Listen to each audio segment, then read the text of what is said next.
Close. I say it's Greek, right? Is that its origin? Yep. Yeah. I'm 100% purebred Greek boy. Hey. But I'm an Aussie compared to the rest of my family. You know? Nice. They call me Skippy the Bush Kangaroo. It's amazing. Hello, friends. Thank you for joining us. My name is Joel. And this is the O2 Drop.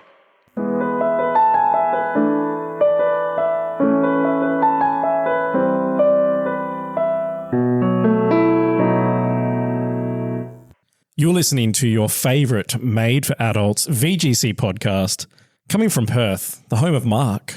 Hello. Home of Chris. I'm in my pyjama pants. It's really comfortable. It does look pretty comfy, actually. Thanks. I've come from work, so I'm still wearing my work jeans. Your highly professional jeans and t-shirt. Yeah, no, my boss said that we need to start wearing like leather shoes, so my shoes have some pretend leather on them. Pleather. Wow. And today we're joined by very special guest, Perth's runner-up at the 2025 Perth Championship, top 32 Melbourne, top 32 Brisbane as well, I think. Subscriber of the Bottom Cut, good friend of the show, Dimitri Koziaris. How you doing, Dim? Hello, everyone. How are you doing? I'm in an audio, by the way, so don't feel bad about being in the pajamas. Hell yeah. That sounds comfy. Yeah. What's the weather like over there at the moment? Doing? Weather is shithouse. It's just been fucking bucketing down constantly. And like, I catch the train into work because I just like fucking playing on my phone and stuff. I got into a couple like car accidents. So I was just like, I'll lay off a bit. Jesus. So I was catching the train. No. But the thing is, I look, it wasn't my fault. It's sort of a funny story. I don't want to derail us straight away, but if you listen to this podcast before, this is what we do. Yeah, we love a tangent. Yeah. Oh, we could talk about Pokemon about an hour into the podcast. Yeah, I'm driving down from home. Yeah, perfect. I'm driving down from home and from work, sorry. And I'm going past Caulfield and the car in front of me like brakes really suddenly. So I have to brake really suddenly and my car gets fucking rear-ended, ridden off, just like I can't drive it anymore. So I get the insurance job and I get a replacement car. I get a nice cute little Kia, red Kia. And I was a bit funny about driving again. I didn't want to drive like straight away. So I left it for like exactly a week before I started driving again. And then I was on the exact same road on Caulfield Road, literally the exact same hour, heading home from work. And I see like an accident. I'm looking at it. I'm like, oh, no, I can't look at this accident because I'm going to cause an accident of my own. And then I'm driving, and then all of a sudden I get fucking rear-ended again. In the exact same spot. From someone else looking at the accident.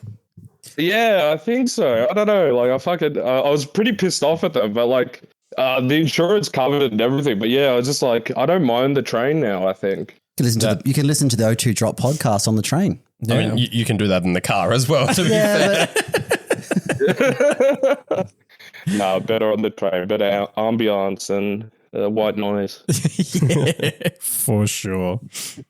Now, Dim, we would love to know, and so would our listeners, how did you first get introduced to Pokemon as a franchise? Pokemon as a franchise. I remember my brother had a Game Boy SP, and I was pretty young, and we were just in the car one day, and he was just playing it with me, and he was showing me how to play Pokemon Crystal. So that was like my first introduction to the game. I didn't really have a copy of my own till Pokemon Emerald came out, and I like frothed Pokemon Emerald. I got like the 999 hours. I was playing that like religiously. That great games, Pokemon. Did I say Emerald or Ruby? I meant Ruby. Ruby, yeah. As I say, Mark also got his start in Gen Ruby. 3 on an emulator. Absolutely. Oh, no, I just think Gen 3 is probably my favorite generation, especially like Omega Ruby and Alpha Sapphire. Like the remakes are just such clean games. They are. I have gone back to them once or twice in the last year just to reinvigorate Pokemon because Scavy's been getting long in the tooth. Nah. But how did you then get introduced from the start in Ruby all the way? How did you first come across VGC? Yeah, so I stopped around Black and White 2 because I just saw the number 2 and I thought that was like silly. Like I didn't understand that it was going to be like one of the greatest Pokemon games of all time. But yeah, I skipped that one, and I think like a lot of people after the Pachirisu win, like I really got into Pokemon, and then I don't know if you guys were around this time, but there used to be a lot of like Facebook groups for Pokemon and like Pokemon VGC. I don't know if you guys were in any of them. I think the predecessor to the group that we're all in now in WA existed at that time. Eclectic. Like Eclectic, yeah. Yeah. For those who weren't in the Facebook groups, pretty much like exactly like Discord, but just maybe couple more pedos, honestly. Like, that sounds like Perth, to be honest. Yeah, that's about the same experience we've had here. We had a fair few predators that we needed to chase out with pitchforks to make the community the way it is now. Yeah. Oh, that's fucked. I'm sorry to hear that, man. I just had to deal with online creeps, bro. Like I was like 16 at the time, and like I had all these old men getting into my fucking messages and shit, and I entertained them because they gave me Pokemon, but yeah, there was a couple weirdos, but they're like, "Oh, hop on Skype." I'm like, "Fuck off, cunt." I'm getting my fucking fully IV'd Suicune and I'm fucking off. Like. Probably hacked. Yeah, it's also a testament to how long ago this was probably, that it was hop on Skype. Yeah. Yeah, fuck. That's a different generation. Oh, yeah. 100%. And then what is your favorite Pokemon, Dim? Oh, sorry? What is my favorite Pokemon? Yes. My answer's sort of a bit boring, to be honest. Like, I like Pokemon that's more like competitively viable. Like, I'm one of those fucking nerds. I really like Cali Shadow, like Golden Go. Nice. I have like a special place for like Ursaluna. Ursaluna's really cool, but yeah, fuck Kilowattrel. I don't like Kilowattrel. Wow, and I thought we bonded over that as being the two people who actually took it to Perth. It's honestly, it's just such a, like, it did its job at the perfect time. It's just such a shit mon, man. Oh, it sucks. It's so bad. Yeah. Like, it can't 1v1 a Rillaboom with Assault Vest. That's just all you need to know about the Pokemon. Yeah, right? I did not know that. I knew it was shit. I didn't know it was that shit. It's frail as wet toilet paper, and it feels like it, like, on paper, its offensive stats aren't that bad, but it gets to +2 against an Incineroar and it still can't one-tap it with a Thunderbolt. It's like, what's the fucking point? Yeah. No, it's just like a lot of like times you'll get like I ran it like max speed timid, yeah, and a lot of the times you'd get the Intimidate, like the competitive boost, and you're hitting something for super effective damage, and you're like, fuck yeah, and then it just lives, yeah, and you're like, what the fuck is this mon like? It's just a fucking I don't know, it just hits like a wet noodle. Just I don't know what it is, but yeah, 100%. So what's your favorite overall Pokemon? They didn't treat it very kindly. Not competitive, just like your favorite overall Pokemon. I won't lie. Before I came on the pod, like I had like a real think about this question. Like I just don't think I have one. Like I don't like. I like Raging Bolt. Raging Bolt's cool, but it's also competitive, so it's like a bit of a cop out. No, not necessarily. We've had a few people come on the show and say that their favorite Pokemon was a super meta relevant mon. Yeah, I think even Diego submitted his top 10 for our bottom cut discussion, and it's just 10 competitively viable Pokemon. Yeah. Dim, I thought you'd subscribed to the Church of Skiploom. The Church of Skiploom. Skiploom, that actually isn't a bad shout, to be honest. I wouldn't say it's my favorite, but it does have a special spot. It'd probably be in like top 10 because of the luck that it brought me, I think. Nice. Yeah.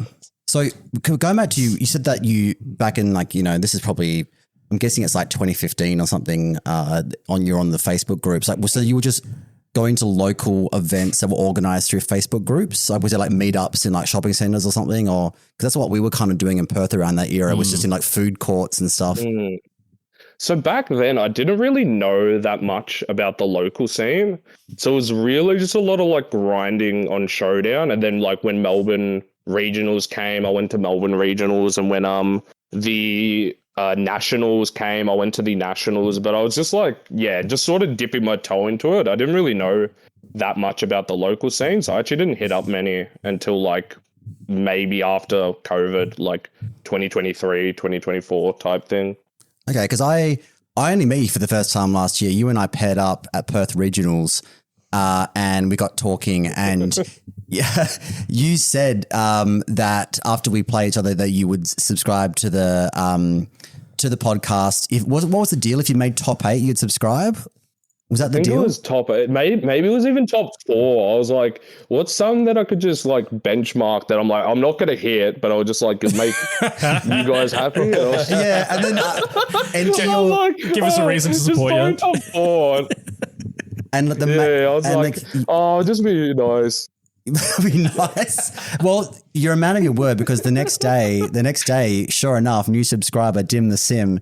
And I didn't know that you were like you're a poker tuber, like you have like all this online content, and you've had like a killer season. Like we were all rooting for you. Like didn't you go to internats like this season? Yes, I went to EUIC and I started off like really strong. I actually went 7-1, and the only loss on day 1 was to a double critical hit, which was really unfortunate. But yeah, day 2 didn't go as well. I think I finished like, for day 2 it was like 1-3, but there was like a lot of close games that could have swung either way. So very happy with the performance, but obviously would have been nice to be in like top cut and such. Do you have a favorite tournament that you've been to? Like the ones that has like the best memories?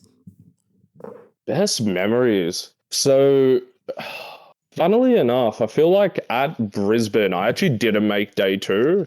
And it was the first time I had to make day 2 for the year. And we just went like me, Andy, Matt, like Tsumi88, you might know him as, and Tobo or Toby. We just went went bar hopping and stuff and just hanged out at the bars. And it was just such a good vibe. It just sort of like, it definitely helped the pain of not making day 2. And it was just like, that was like a really good memory. So Perth obviously had a very special place in my heart. Like I think that was like my favorite experience, especially because I was using the team in the World Cup for like most of my matches. I think like 4 out of my 6 matches, I used the exact same team, maybe minus one mon, which was the Killer Watch rule.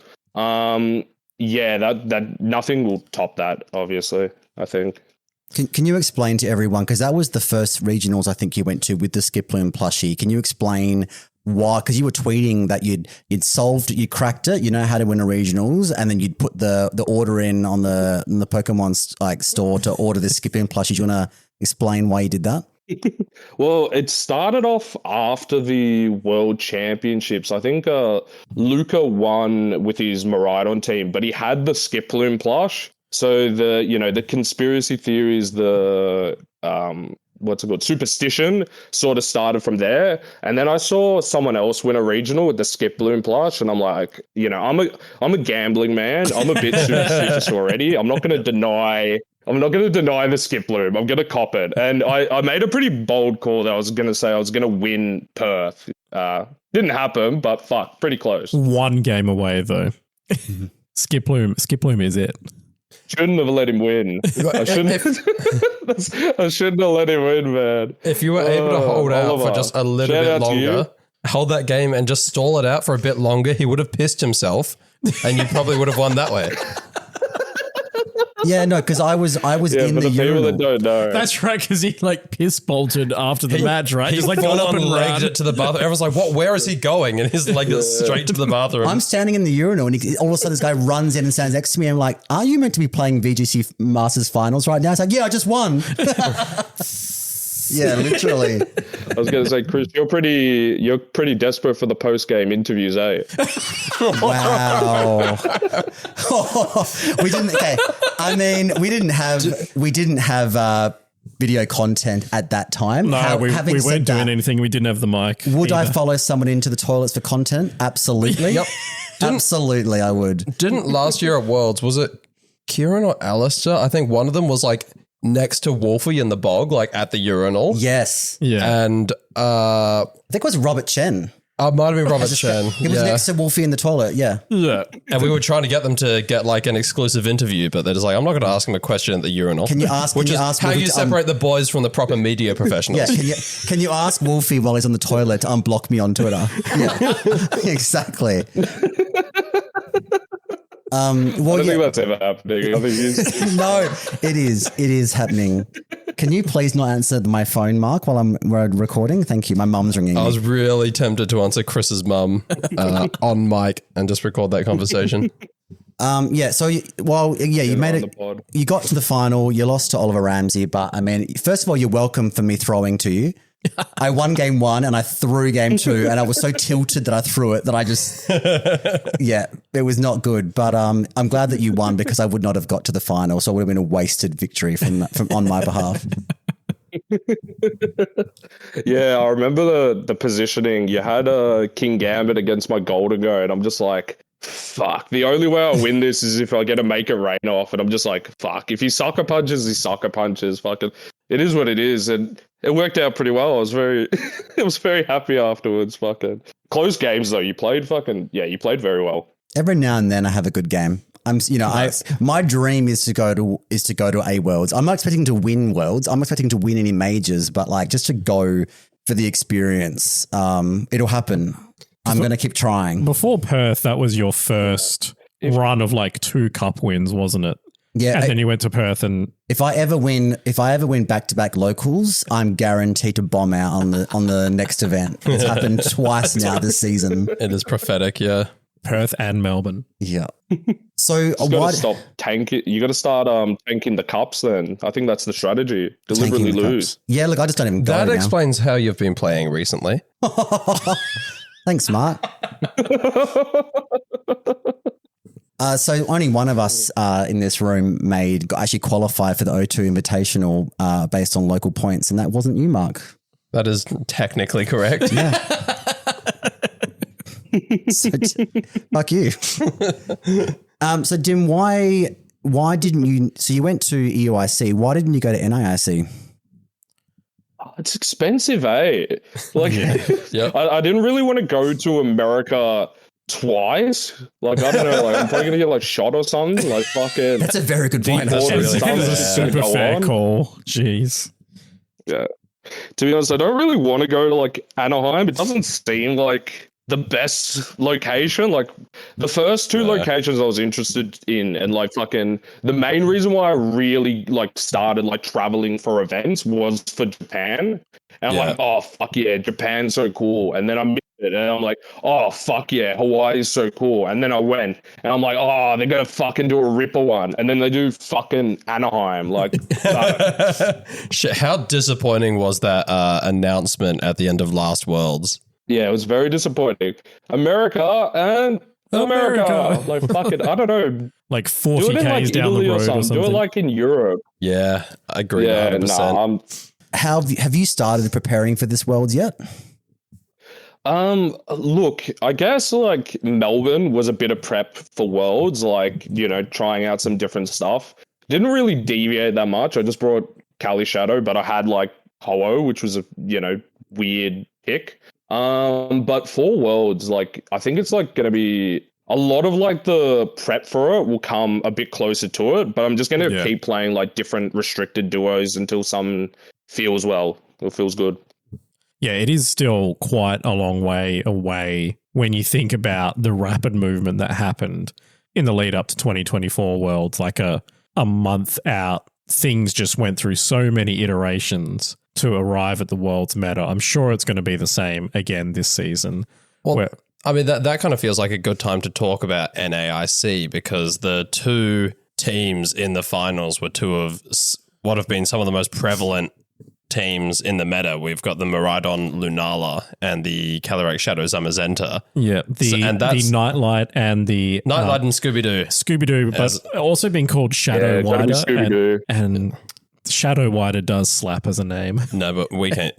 It's Scooby-Doo. And the other one's Electric Fence, aka Samurai. Is the other one that I've heard it being called. Samurai.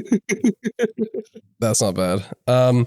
But I think that's so. Dim, obviously, as someone who's actually going over there, what are your do you feel like that's a bit prophetic about what you're going to see a lot of at Worlds, or do you subscribe more to this idea that the meta is going to change and shift so much that it's going to be different by the time that Anaheim rolls around? Yeah, I think now that events have sort of stopped, we'll probably see that sort of stay as like the norm.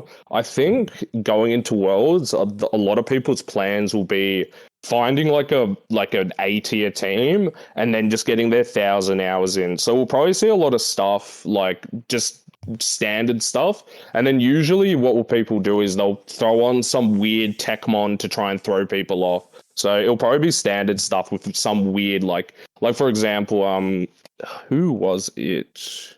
Eric Rios with like the COVID cloak Ogre on his team. Yeah. Well, that's actually something I noticed a lot of at NAIC was Assault Vest Incineroar. Is that something that we think might become the new meta, or at least more prevalent? I think with Kali Shadow just being like one of the best mons, like you just never want to die to it. You want to make it as miserable as possible. And I think it's just also like good into like Miraidon stuff. So as long as you don't have a Rillaboom on the team, AV in sounds like a really solid pick. Yeah, that's fair. So when we're all talking about NAIC, are we talking about the North American Italian Championships? That's what it's called, right? God, how good was that bit Joe Brown Did you guys? did? Yes. I fucking What was love it. Yeah, that was fucking He was hilarious. in the audience and he was doing like an interview, and he had Justin Tang, Joe Ugarte, and was it Gavin Michael? No, who was it? Sit next to him. It was a third I forget, one. but like another American Another player. really good American player. Marcus Dion. It's Marcus Dion. Yeah. And he was like saying, he interviewed and I was, oh, what are you doing here? And like, oh yeah, I'm just watching the final. He's like, oh yeah, what are you doing? So 3-time regional champion Justin Tang, who was one of the favorites to win NAIC this year. What are you doing? Oh yeah, just watching the final. And he's like just doing it to all these like famous American players. Yeah, That's really And then he's funny. like, what North American player are you rooting for in the finals of the North American International Championship? It was very funny. It But was so savage. Some people got pissed off by it, but I mean, like, get a sense of humor. Yeah, but thought it was that's just great. Americans. Yeah. Yeah, I thought it was great. yeah. I think they're just salty. Like, I don't know. If you can't take a joke, like, fucking just grow up. Well, Just like if you want to win your own international championships, do better. there was Right? Like, I was think that's the takeaway. There was a tweet that I screenshot that I'll read out because it was bait. It was obviously rage bait. It was like the North American accountability is what it sort of started. Yeah, I've off seen with. this one. When do we start asking the hard question about North American players and their performances? They didn't make top 8 of their own IC, while many claim to get a free switch to and not focusing on the IC.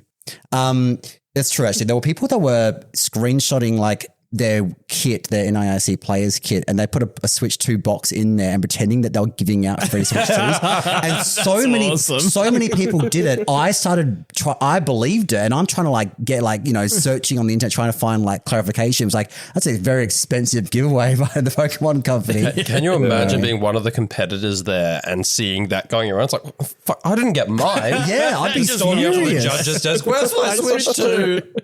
But no, it was a rage bait tweet, and like people. I fell. Yep. Oh no, sorry. I was gonna say I fell for the bait as well. Like fucking the one I see, I don't go to. They're giving out Nintendo Switch 2s. Like fuck off. It would be the way.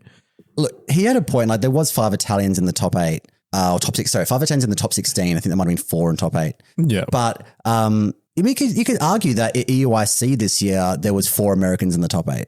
So I mean, really, it was just a rage And an bait. American won it.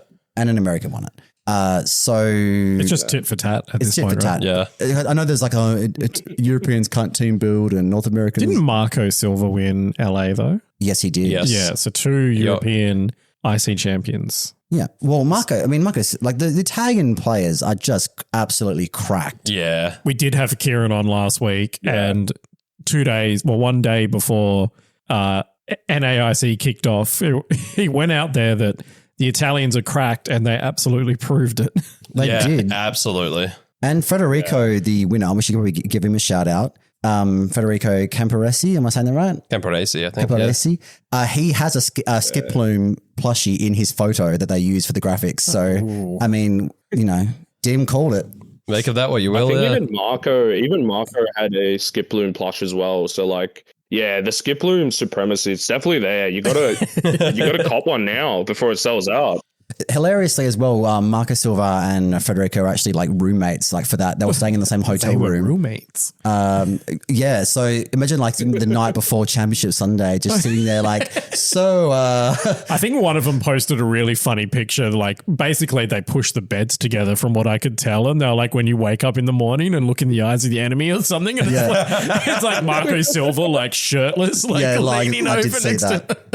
Apparently both of them booked Sunday night flights. Why do people keep doing that? Apparently, so I didn't actually watch the coverage. I just watched the Masters playback afterwards. But apparently, they did Masters before juniors and seniors. They ran over time with the TCG and go. That's why. And so these two had to leg it to get back on their flight.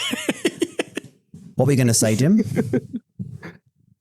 I was gonna say, do you reckon that they had like mind games and stuff when they were in the hotel room together? 100%. So what are you gonna lead? Like, what are you thinking of friggin'? I would, as a joke. I was gonna say, imagine that, but with Daniel Walker instead. Oh, you fucking lose your mind. Game over. Good bloke. I have shared accommodation. I have shared accommodation. He loves the best with you, man. I barely got any sleep when I let Daniel Walker stay in my house because the shit talk that this man can talk. Luckily for for Melbourne this year, he lost his voice. Yes, so he couldn't talk. Oh, is that why he did so poorly? Is because he couldn't psych out his opponents by yapping. So I played Daniel Walker at Melbourne and I heard his raspy voice. I'm like, thank fucking God, man. I actually have a chance. I think I was actually like standing around I was like standing around table judging your, I can't remember if it was like top 32 match or like last round of day 2.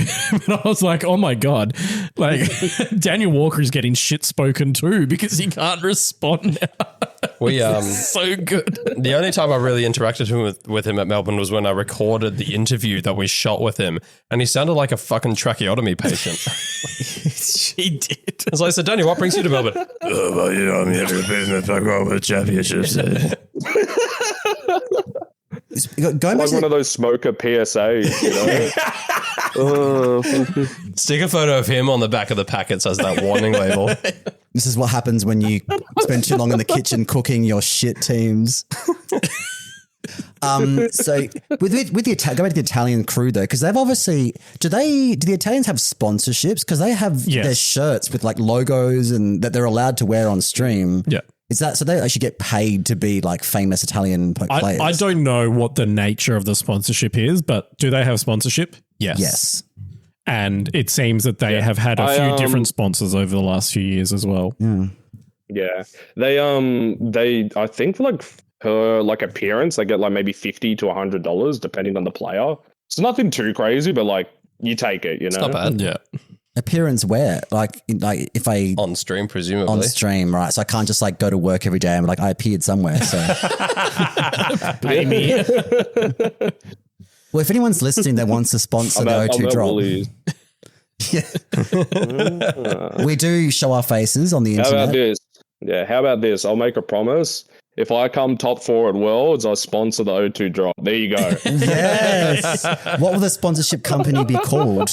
Like just DimtheSim, VGC, or what will the DimtheSim? Yeah, just DimtheSim. You just got a big picture of me on the front and the back, and you just got to wear it everywhere. Yeah, bet. Look, if you pay us, we'll do anything. That is true. We lack any kind of integrity. There is absolutely no moral compass in this group at all. None. Yeah, considering we don't currently, as individuals, get paid or make any money from this podcast, if someone offered me $5 an episode, I would bail immediately. As a founding member of the O2 drop, I'd be like, oh, you're offering me money? See you later, Joel, you piece of shit. Oh, bye. Sayonara. So yeah, basically, if you get that world's money, absolutely pay us. We will stick your face on our shirts. We don't care. We'll make a new friend of the show Done. shirt. All right, I'll print them now. Yeah. Top 4 at Worlds is a big ask. So is there like a top secret team building group in Australia that you know, maybe not allowed to mention names, but is there cooking happening? There may be a Australian group forming sometime soon. I think it would be good for the Australians to work together, like with the way like the Italians work together and they get like really good. I sort of want to replicate that for Australia. Yeah. Should I be looking, checking my DMs and emails to see if I'm getting invited to this group? Well, you're already part of the Tang gang, right? I know, you crossed alliances. I think you're more likely to get a message from Wolf Glick at this stage. I think. Jesus. Okay, well, when I win my first major, Maybe next year. Next year, you can get in. I believe in it. You'll go to Worlds. You'll make it. someone's got to be in the team building group that's just there for the vibes and the memes, right? Like I can provide snacks. Like, You do catering. Look, the way we derail our own conversations, I would hate for you to derail the team building of Team Australia. In fairness, that is, we have a little team building group here in Perth, and most of it is just spent gossiping. yeah, it's important. Yeah, like someone will share a showdown replay, and then for 10 minutes we will gossip about who Chris's sister is dating. Look, sales pitch. My I last think that's sales, more valuable than the team building at that stage. sales Absolutely. sales pitch for the group. How about diversity quota? I'm just saying it's important. Do you think you're the Diversity only quota. gay in the village? Surely there's at least one gay person going to Worlds. I mean, like, find 'em. Kieran's not out yet, so. Okay, so Dim, did you actually watch NAIC stream? Yes, I did watch all of NAIC. All right, let's actually talk about our NAIC takes, because it was a massive event, 3-day event. I'm exhausted because I sat and watched the whole fucking thing, so I've got no life apparently.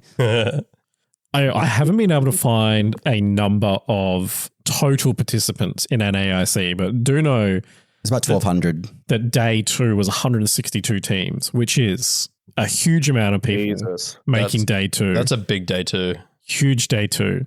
Yeah. But raw numbers for legendaries in day 2, 68 Maridon, 67 Calyrex Shadow, 51 Calyrex Eye, 51 Zamazenta, 27 Koraidon, 20 Kyogre, 14 Terrapagos, 13 Lunala, 6 Zacian, 5 Groudon, 1 Giratina Origin, and 1 Reshiram in day 2. Well, shout out to that Giratina Origin, because that was Henry Rich, friend of the show.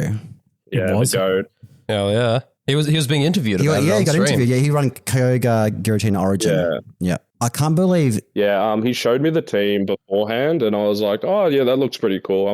I'm happy for you, but I don't know if I can bring Giratina to a fucking IC, man. Fuck Okay, so that. is Henry not invited to the secret team building group then? I mean, it sounds like he did okay. I don't think he's going to Worlds. No, I think he needed to I do don't think he really got the well at invite. NAIC. Oh, speaking of Henry Rich and NAIC, last week we were doing predictions, and we each got asked to predict who of the players going to NAIC we thought would win. I said Wolf Glick, and then Chris said, "Oh, that's a boring pick. Pick something a bit more original." So I said, "Okay, Henry Rich." And then he said, "No, pick something realistic." Chris, how do you feel now knowing that Henry Rich did better than Wolf Glick? Look, it's surprising, but full support to Henry. I picked Riley Factura, who also did decent. I think he made day 2. I think I won, to be honest. Who did you pick? Did you pick Shohei? Shohei in top 32. Oh, well, fuck. All right. And then Kieran picked Joji. Yeah, Yeah. I can't remember where Joji was. Okay, I think look. he was like 50th, but Yeah, I think, top 64 I think for the problem Joji. was none of you picked an Italian. Yeah, that was an issue. That was our Yeah, first. just throwing. And even after Kieran spent so much time blowing smoke up the Italians' collective asses as well, and he didn't pick an Italian. Mark, would you have picked Henry if you knew he was bringing Giratina Origin? I would have picked him even harder. Oh, okay. I do think that kind of brings up a talking point that's been bouncing around Perth at the moment. And by bouncing around Perth, I mean Alistair made a comment about it, and I vehemently disagreed for several paragraphs. But was it Michael Zhang who was on stream with the Sco villain and the Chestnut? Yes. and a few people headed by friend of the show, Alistair Sandover, multiple-time worlds competitor, so probably not someone I should be arguing with, but I'm gonna. No, fuck him. Fuck him. Call him out. He looked at Michael Zhang's team and he said, you know, Scovillain and Chestnut, you know, words to the effect of, you know, why would you bring shitmons to NAIC? He literally quoted it and said trash. Yeah. That was his exact word. He said trash, and he was basically just like, I don't, you know, this guy needs to do well in order to get an invite. Why would he bring shit Pokemon? But I came out in disagreement with that. I said, Pokemon are only shit until someone finds a niche and they end up being very good. Like, I'm sure we could go back and find plenty of examples of Pokemon that, you know, did well at one-off tournaments or even kind of became the meta after someone unlocked it and found out that it was a decent Pokemon. So, Dim, I don't know if you have any thoughts on, you know, bringing jank Pokemon, if people should only ever bring the stuff that is meta, or if, you know, it is ever worth bringing a, you know, less than optimal Pokemon because it happens to work really well in your team. Yeah, I don't think Scovillain is the hill to die on. But I definitely think that you could bring more unique choices to a regional or a major or even worlds. But I think like it has to be a very deliberate pick. If it's not a deliberate pick, then it's just jank for the sake of jank. Yeah, 100%. And that's what I said. I know there's some people who are just like, you know, oh, Scovillain's my favorite Pokemon. I love the design. Therefore, I'm going to build a team for it in VGC to try to make it work. I think if you go about it that way, then no, you are bringing shitmons and you're not going to do well. But I feel like if you're testing and you're kind of building a team and you're, you know, play testing and flow charting, and you think this team needs something very specific, and you find an off-meta jank Pokemon that happens to fit, you know, tick all the boxes for what you need for that team, I think a lot of the time, you know, that can actually produce better teams than just, you know, trying to pilot the meta stuff. What happened at NAIC last year with the Tangang and the Wochen Pollen Puff with the slow Kyogre like healing up for the water spout? I mean, yeah, 100%. It was a shit mon, but like they, you know, made top 8 with it. Yeah. It was really, really good for that team. Didn't it win? Didn't win. Oh. Won seniors, I think, that team. Okay, right. But it's like Daniel Walker's Worlds team from last year as well with Slowking and Weezing. Okay, he's an outlier, you know. Yeah. That's an anomaly. That's an anomaly. You can't say Daniel Walker. Like, he only brings jank, you know, teams, but he makes them work. Like, shout out to him, but fuck, I could never use that. I don't know. Yeah, I would never either. But I think that really goes back to different things work for different people. And I always find that I can never play as well with a super meta team that I rip from like the last international championship winner than I would for a team that I, at least in part, built myself, because I play how I play, and sometimes the team needs to be tailored exactly to that. And sometimes people are just going to find the perfect Pokemon for that. Yeah, I think that comfort is very important when it comes to Pokemon. I've like brought the same archetype for like the last 4-5 majors that I've been to, but I think like as a player you need to decide when is comfort like hindering you, and when you like, and you actually need to learn like how to use some better mons, and then when comfort's benefiting you. Yeah, definitely. I mean, I took Incineroar and a very pivot heavy Pokemon to Melbourne because I was trying to run the archetype that I usually run, and I was just finding it wasn't getting me anywhere in Regulation I. So I was like, fuck, I'm going to have to actually start using an Incineroar for once and learn how to click the switch button. So going back to Scovillain. Incineroar's cracked. Yep. No, you go Incineroar's cracked, yeah? No, exactly. I put it on my team. I was like, wow, this is good. Why did no one tell me? That's it. That's all I'm going to say. Yeah. It's good. It's a good mod. That's all. That's no comment. That's it. Going back to Scovillain, first of all, shout out to Michael Zhang for bringing it. I actually think that team was so hit. Koraidon Scovillain is actually really cool. Has a lot of like cool combos and potential. I never realized the clear amulet thing with spicy extract. You can still do the +2, but not the defense drop. And that then was a cool combo. Yeah, I mean more shit like that, make the game interesting. But also it won its stream game. Yeah, he kicked the shit out of Alberto Lara. The only reason he lost game 1 is he got 4 full paralysis in a row, which is fucking bullshit. It was so painful to watch. But Alistair, if you're listening, as I pointed out, I think Scovillain's got more wins on stream than Alistair does. So how's that for trash? Fucking hell. The problem is that Scovillain is not an Australian. Yeah, Yeah, could be. he's just a funny little guy. Got an Australian design. We eat chilies here in Australia. Yeah. Had some for dinner tonight. Nice. Close enough. Okay, should we talk about the winner's run at NAIC, Mr. Federico Camperosi? Because the scalps are impressive along the way. Obviously, he only took 2 losses for the whole event, which gets you through to finals.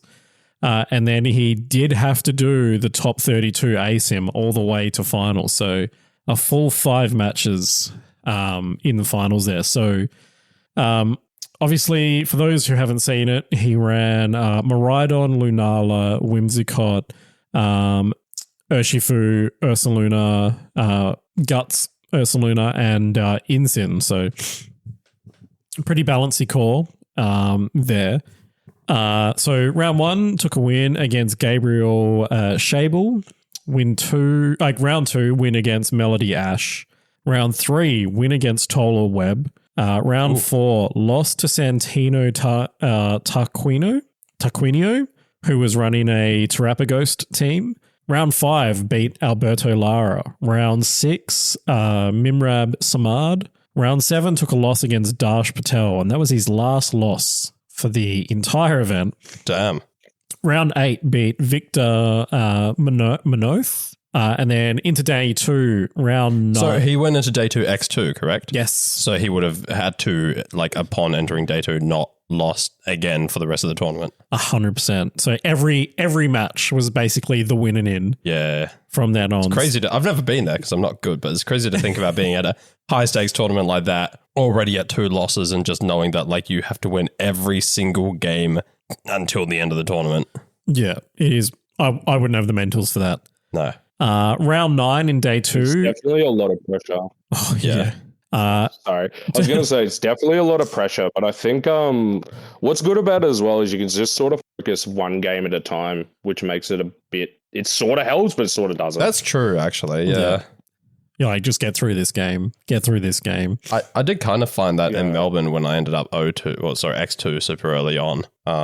At that, I was, just kind of addressing each game as it came. Yeah. Yeah, I think like when you have like only one loss, you're sort of like already thinking about, I'm gonna make top card, I'm gonna make finals, I'm gonna do that fucking funny thing on stream I was thinking about, and like that sort of messes with your head. So I think it's just a lot better. Like obviously you don't want to be X2, but it helps you lock in, definitely. Yeah. That's a fair point, to be honest. I agree with that to some extent. So, yeah, day 2, round 9, win against Kian Cyan, who was running a Kyogre Ice Rider. Round 10 beat Leonard Craft III, who was running Velodrome. Oh, double bike. Yeah. Fuck yeah, Leonard Craft III. Round 11 beat Matt Bruno, who was running Terrapaghost. And then round 12 win against Andrew Ding, who was running Mr. Plow. Miraidon Ice Rider. Yep. For those who don't know, That's the Bolt Beam Speed Sandwich. Gotcha. the Bolt Beam Speed Sandwich. Top 32 match that Federico had to play beat Marcus Dion, running the Bolt Beam Speed Sandwich, Mr. Plow. Top 16 beat Justin Knox, playing Miraidon Lunala as well. Nightlight. So that was a mirror match then? At least a mirror of restricted. Yeah, and they both had Insin. Surprise, surprise. Yeah, tell me what fucking team didn't. Round 8. Top 8 beat Yuma Kinugawa, who was running Scooby-Doo. Then top 4 beat Kazuki Kobayashi, who was running Mr. Plow. And then finals, of course, against Marco Silva, who was also running Scooby-Doo. Yeah. So that finals match was a really good one to watch, I found. Just like, despite being 2 of some of the least interesting teams that I've seen in a long time, all the plays were super intense, and the reads and the positioning and everything. It was just really good to watch. And Joel, to your point, I think you're right about how the games feel quicker watching it on the Switch too. Yeah. Definitely. And I think that really helped with my engagement because I find a lot of the time with these pivot heavy teams, I just tend to zone out so quickly. Well, they're trying to reposition the terrain, like, Maridon's Volt switching out, Rillaboom's U-turning out. They're trying to like pivot the Intimidate fake out, control. It is. But what I will say is like that's a sort of matchup, which would be if you had to teach someone how to play VGC, you'd show them like that sort of game because it's like all the fundamentals that is are in there. A great exemplar of what Pokemon VGC should look like. Having said that, though, I got really shitty at Marco Silva in that final. I shouldn't say shitty. I just got frustrated because I felt like he was throwing. So in game one, he was in front of a Zamazenta with a wide guard, and like the obvious play was to like click Astral Barrage, and then Federico called it and clicked wide guard. Yeah. And, and because of that, like the Calyrex got like killed because it didn't do any damage and then got revenge killed. But game two, same situation. It was against Federico's. Federico had Miraidon and Zamazenta on the field. Lunala. Sorry, you're correct. Miraidon, Lunala on the field with the wide guard. And the Miraidon was only like in the yellow range, right? All it needed was a Psychic to kill it. Yeah. And yes, Shadow Shield had been broken. Yes, he could have got the KO on both, but you knew from game one that he's going to click wide guard. All right. So why would you not just click Psychic and guarantee kill the Miraidon? Okay, Chris, I need to tell you something about the way these people play. Now, if you're constantly on the bottom tables playing against juniors, you might not realize this. No. People switch up their plays. And sometimes you need to be able to predict that. He didn't need to click Expanding Force was my point. And he knew that. He didn't need to click Astral Barrage is what you meant to say. He didn't have Expanding Force. Yes, that's what I meant. Sorry. He didn't need to click Astral Barrage. Like he could have just got the KO with Psychic and he got greedy. And why would you do it after getting wide guarded in game one and losing game one? I was like, you're throwing this. Because he was making a read that Fedicampo was going to read that.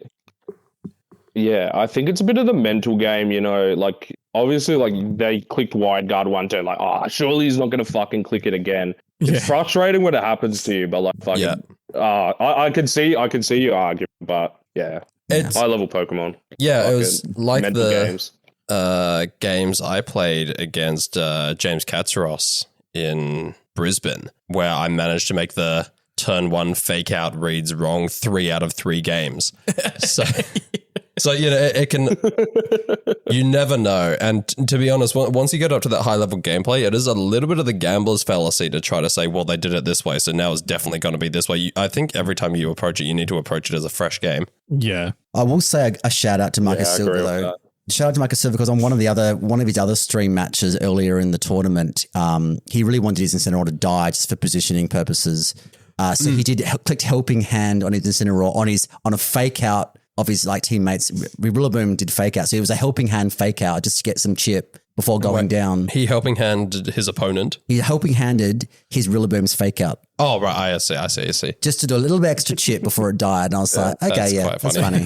Speaking of, I actually think it was so funny watching that final match when Marco Silva's Ogapon and was it Rillaboom or Incineroar? Both lived on like very low. Whatever it was, they both lived very low and everyone's popping off. It's like, oh, insane lives. Marco's so lucky. No, that fucked him. Yeah, that fucked him so heavy because it meant Calyrex couldn't come in fresh on the turn that Trick Room was down.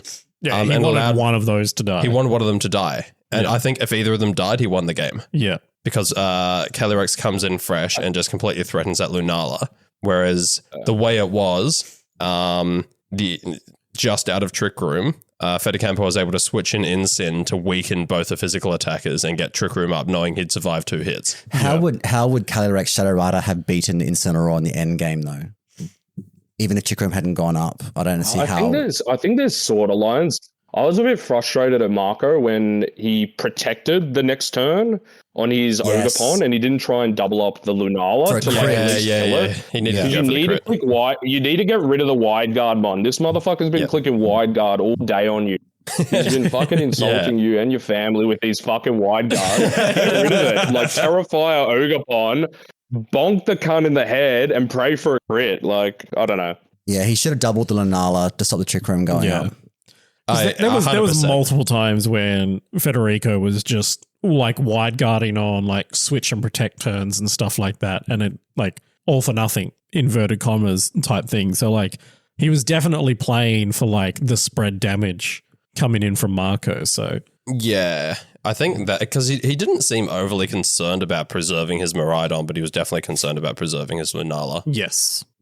Which I think, watching those games was probably correct. And also to your point earlier about all the switching, I don't think I saw his Miraidon click Volt Switch once. I think he was just clicking Electro Drift every single time. Yeah. He was just trying to get that damage. Can we talk about Melbourne regional champion Masayoshi Kuro? Yes. Perth's own, even though Mark denounces him.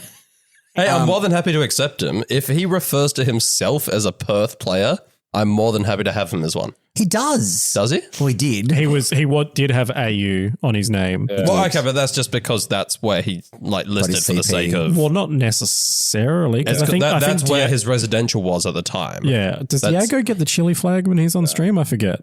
No, he's Australian. No. Yeah. Sometimes. Depends, right? Depends what I country swear I've he's in. seen the chili flag on him. I don't know. But, someone I was guess you guys holding will it have up to when settle he for played Shohei his- being your. Yeah, so someone was holding up the Chilean I was going to flag. say, you're when going to have to settle. Let the man speak. Sorry, Jack. lads.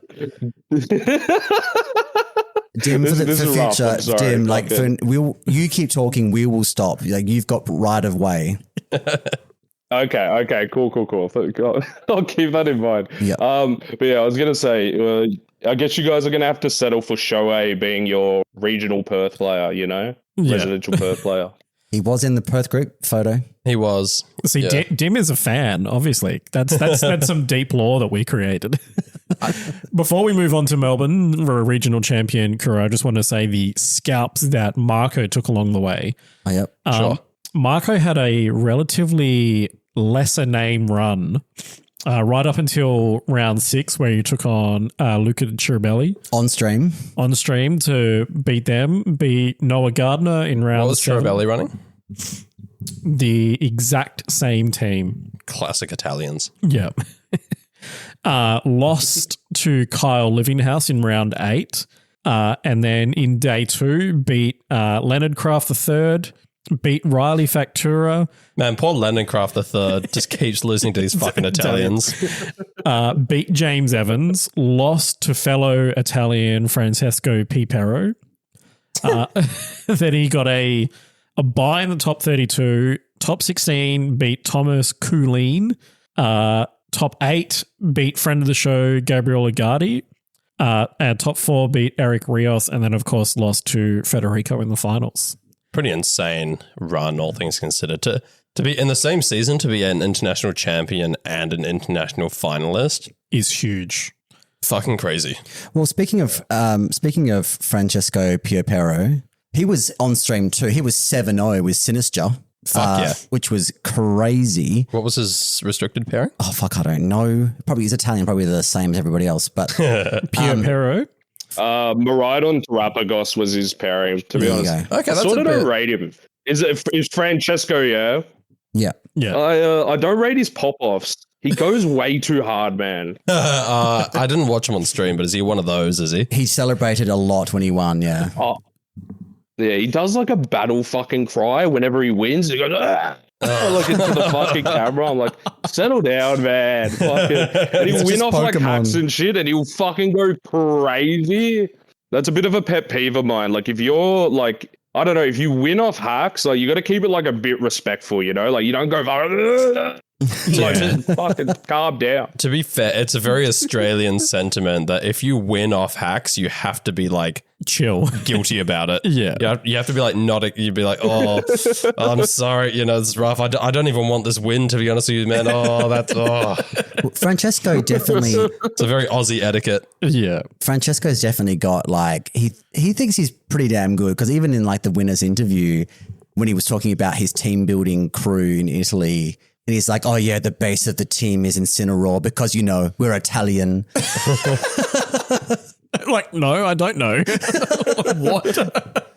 I mean, it was funny. I like the idea that only Italians have Yeah, cracked the first was code. spaghetti, then it was Incineroar. What, are you just talking about things they stole from That was their Asian invention, people? apparently. I wonder if there's ever No, there's things they stole from the Greeks.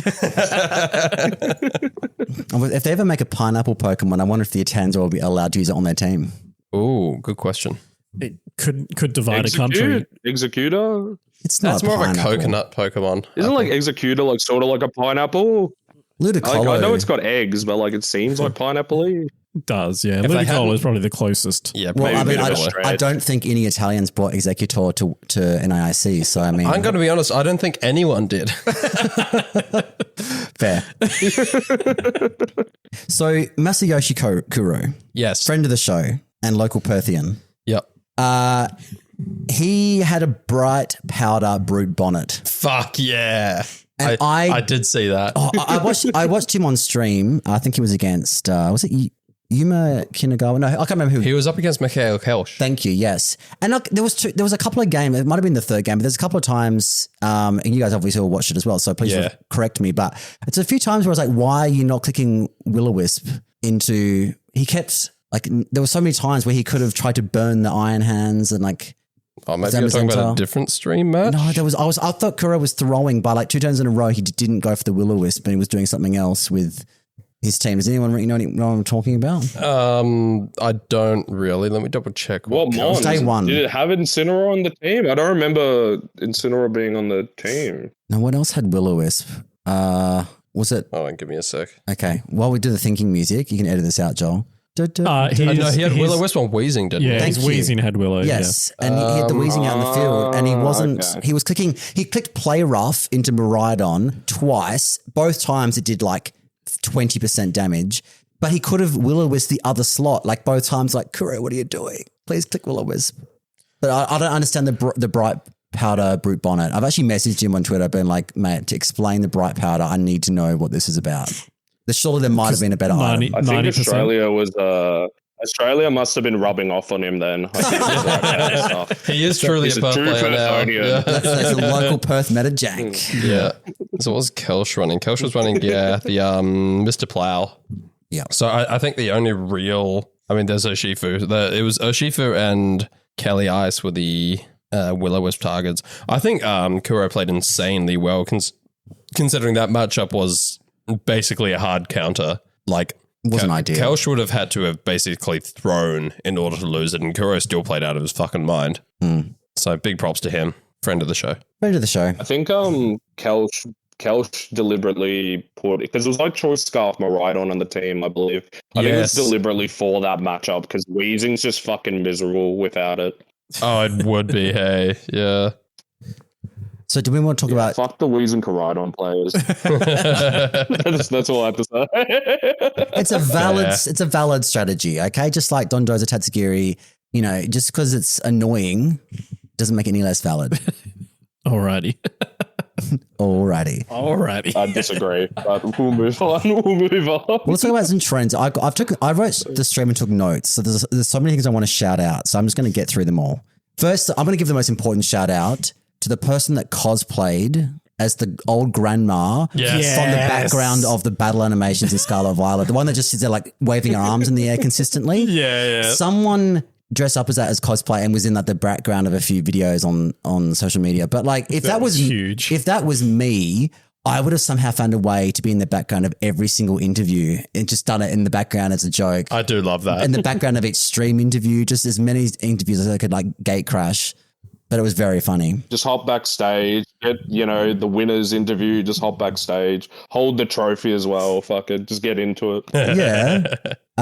So shout out Christopher Hahn with bringing back Swordfish.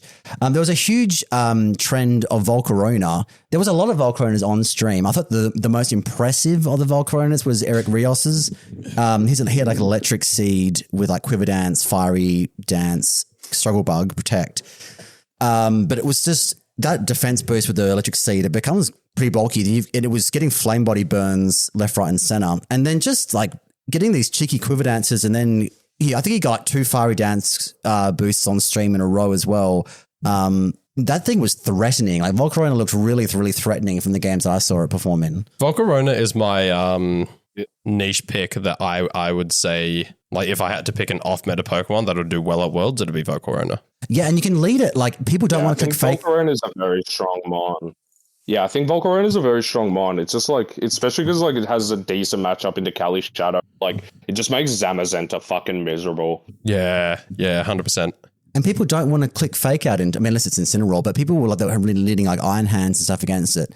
They don't want to click on Rillaboom as well. They don't want to click fake out against it because like you've got a 30% chance of just like crippling yourself. Yeah, if it goes Terra Grass and clicks Rage Powder in front of an Urshi Water, that Urshi's not going to have a good time either. Yeah. Because there's just 3 chances to get burned with the Surging Strike. There was a few Rage Powder ones, but the ones that really impressed me was just like all out offense. It was Fuck yeah. Yeah.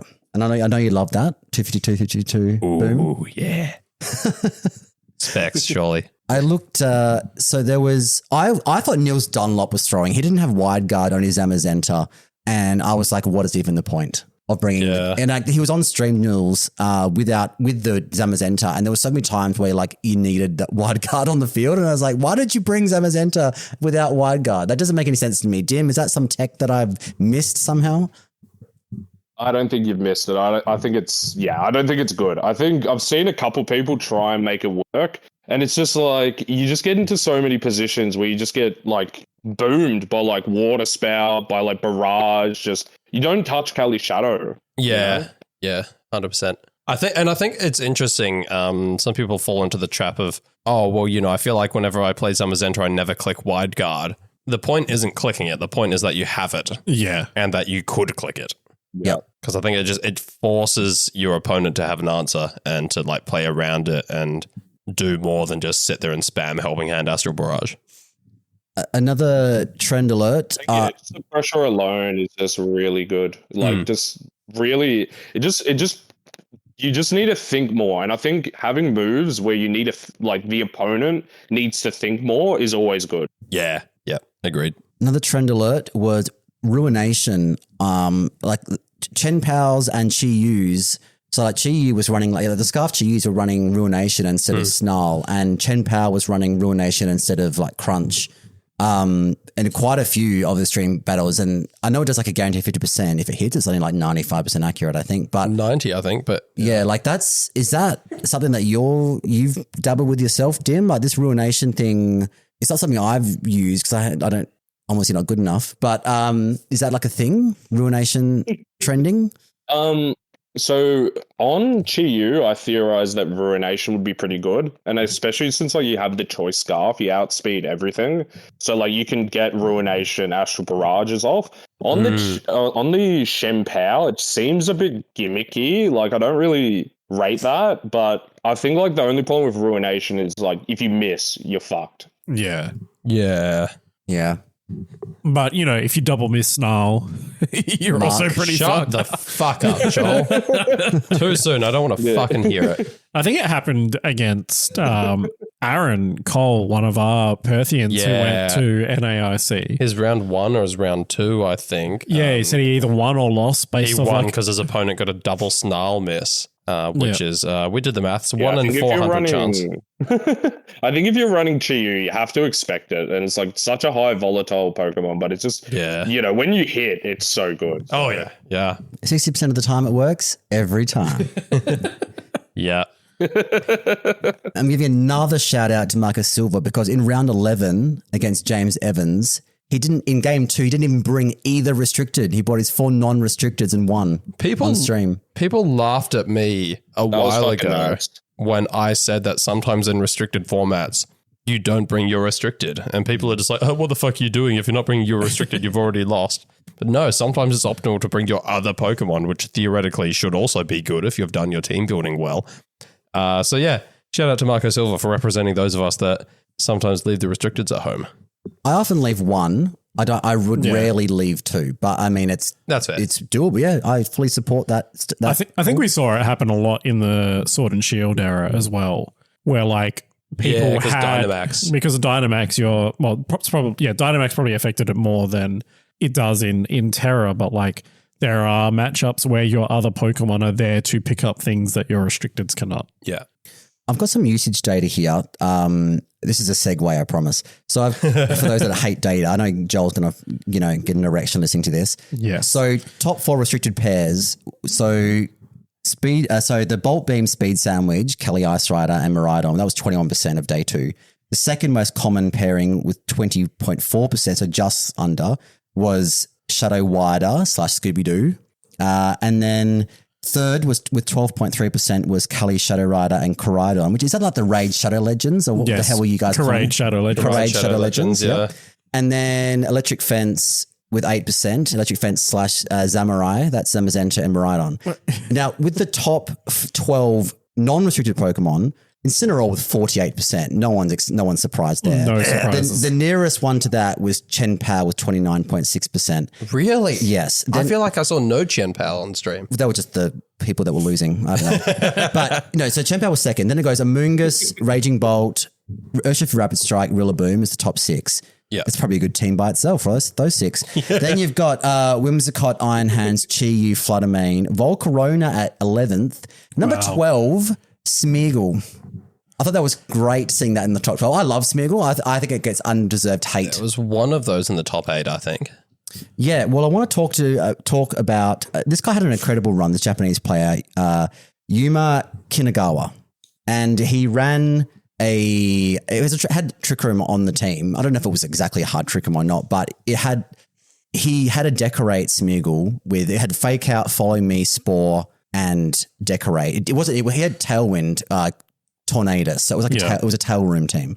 But I was watching his stream matches and I was frustrated because he's obviously a very, very good player, much better than me, and obviously perfected this team. I was like, okay, I don't understand your Smeargle because one, it had Moody ability and he led Smeargle Tornadus, click Tailwind, and then you've got a fast Spore, right? His Moody Smeargle got a speed drop at the end of the turn. And I was like, yes, I do remember that. If you're doing this as one of your possible strats, why would you not have not Inner Focus? What's the other one that doesn't own Tempo? Why would you not have own Tempo or Technician for Fake Out? Yeah. I don't understand why you'd have Moody. That was the first thing that really, really confused me. Because you only have Moody if you're doing like the Eject Pack strats or something like that usually. No, but that speed boost, it paid off. I think. No, you got the speed drop. Yeah, I think Moody just has the ability to win you games. Like Moody can just be so fucking frustrating for the opponent. You get a +2 speed increase, you're sporing everything. Yeah.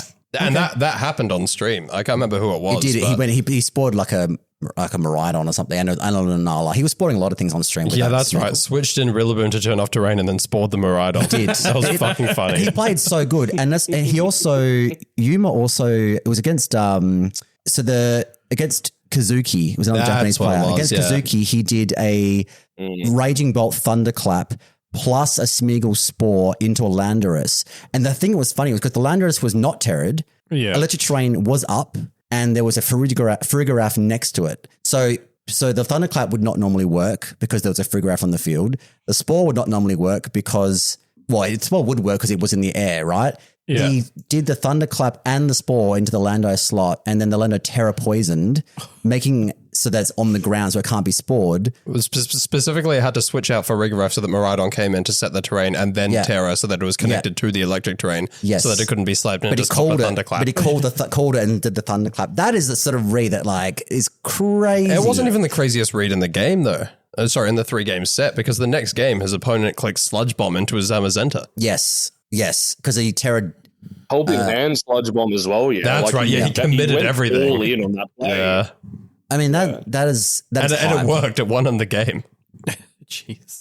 That's Japanese players for you. They're very read heavy like that. They I think because they have those online tournaments, it's such high competition. They need to be aggressive with those sort of plays. I was popping off when I saw that. I'm like, that's fucking crazy. That was such a good game to watch. That third game though, I was confused why Yuma didn't click. He had Fake Out and Grassy Glide on the Rillaboom. That I think there was the opponent had a really, really damage restricted in the end game where Rillaboom could have gone first and just killed it, and he didn't click either of those two moves, and I got really confused. I can't remember that. I feel like there may have been some sort of potential prediction regarding Farigiraf switching in. Well, all these armchair sportsmen, probably maybe that, but we can judge them watching on stream. Why didn't you do that? It's still my favorite spectator sport is watching Twitch commenters. Yes.